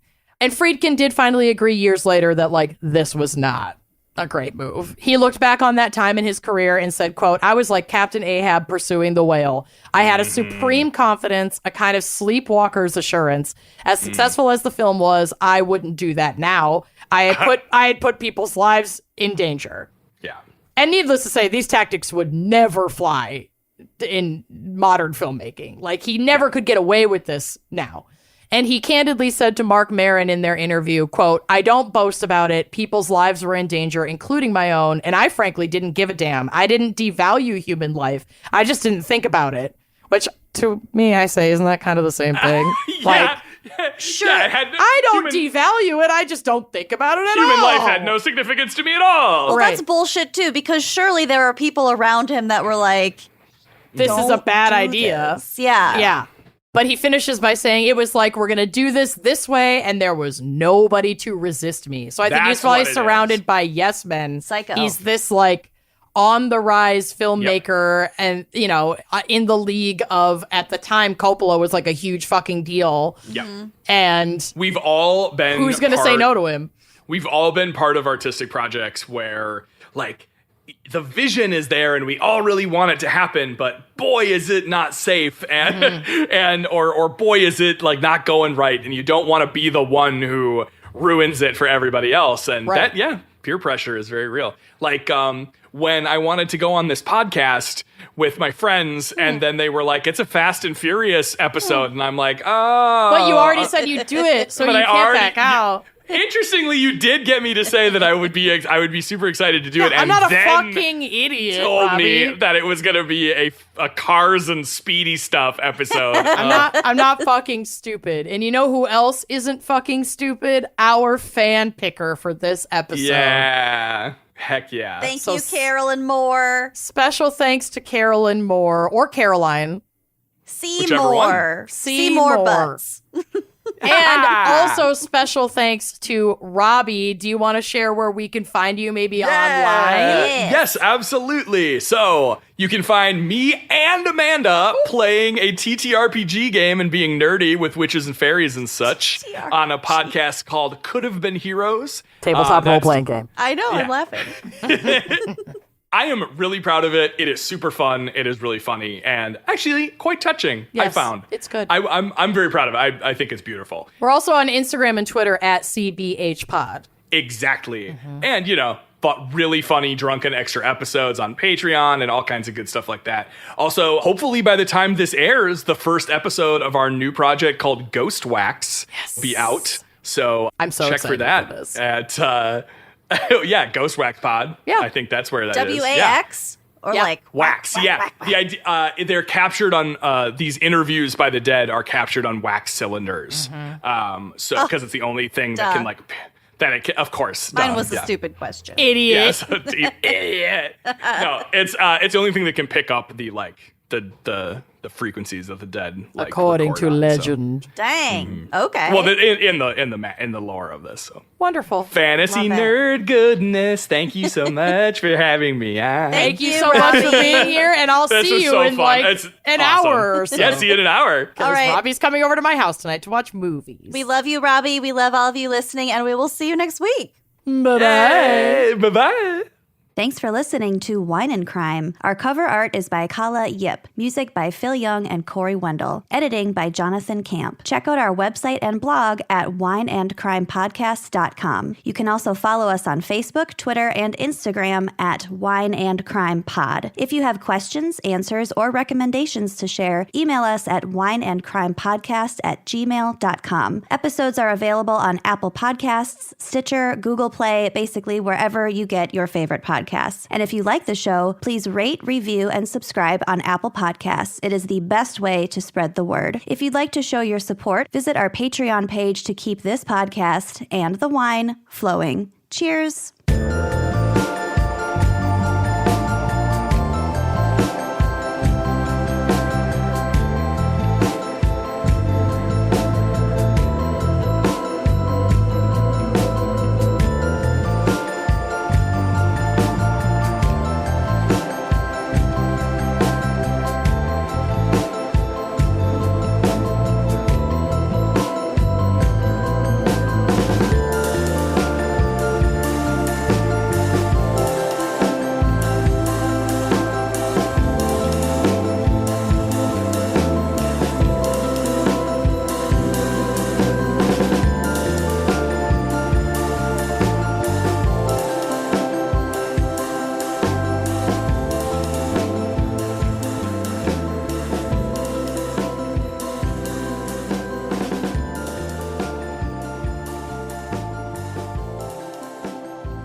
Right now, new and current customers can get any phone for free at US Cellular, so you can connect with all your family members this holiday season. You could even call your aunt, who always makes you talk to your cousin, who's a dog. Or, maybe just send her a festive text. Get the gift of connection at US Cellular. Get any phone free today. US Cellular, built for us. Terms apply. Visit uscellular.com for details. We value human connection with fewer distractions. US Cellular, built for us. Visit your US Cellular authorized agent, Cellular Advantage, located at 918 South Locust Street in Glenwood.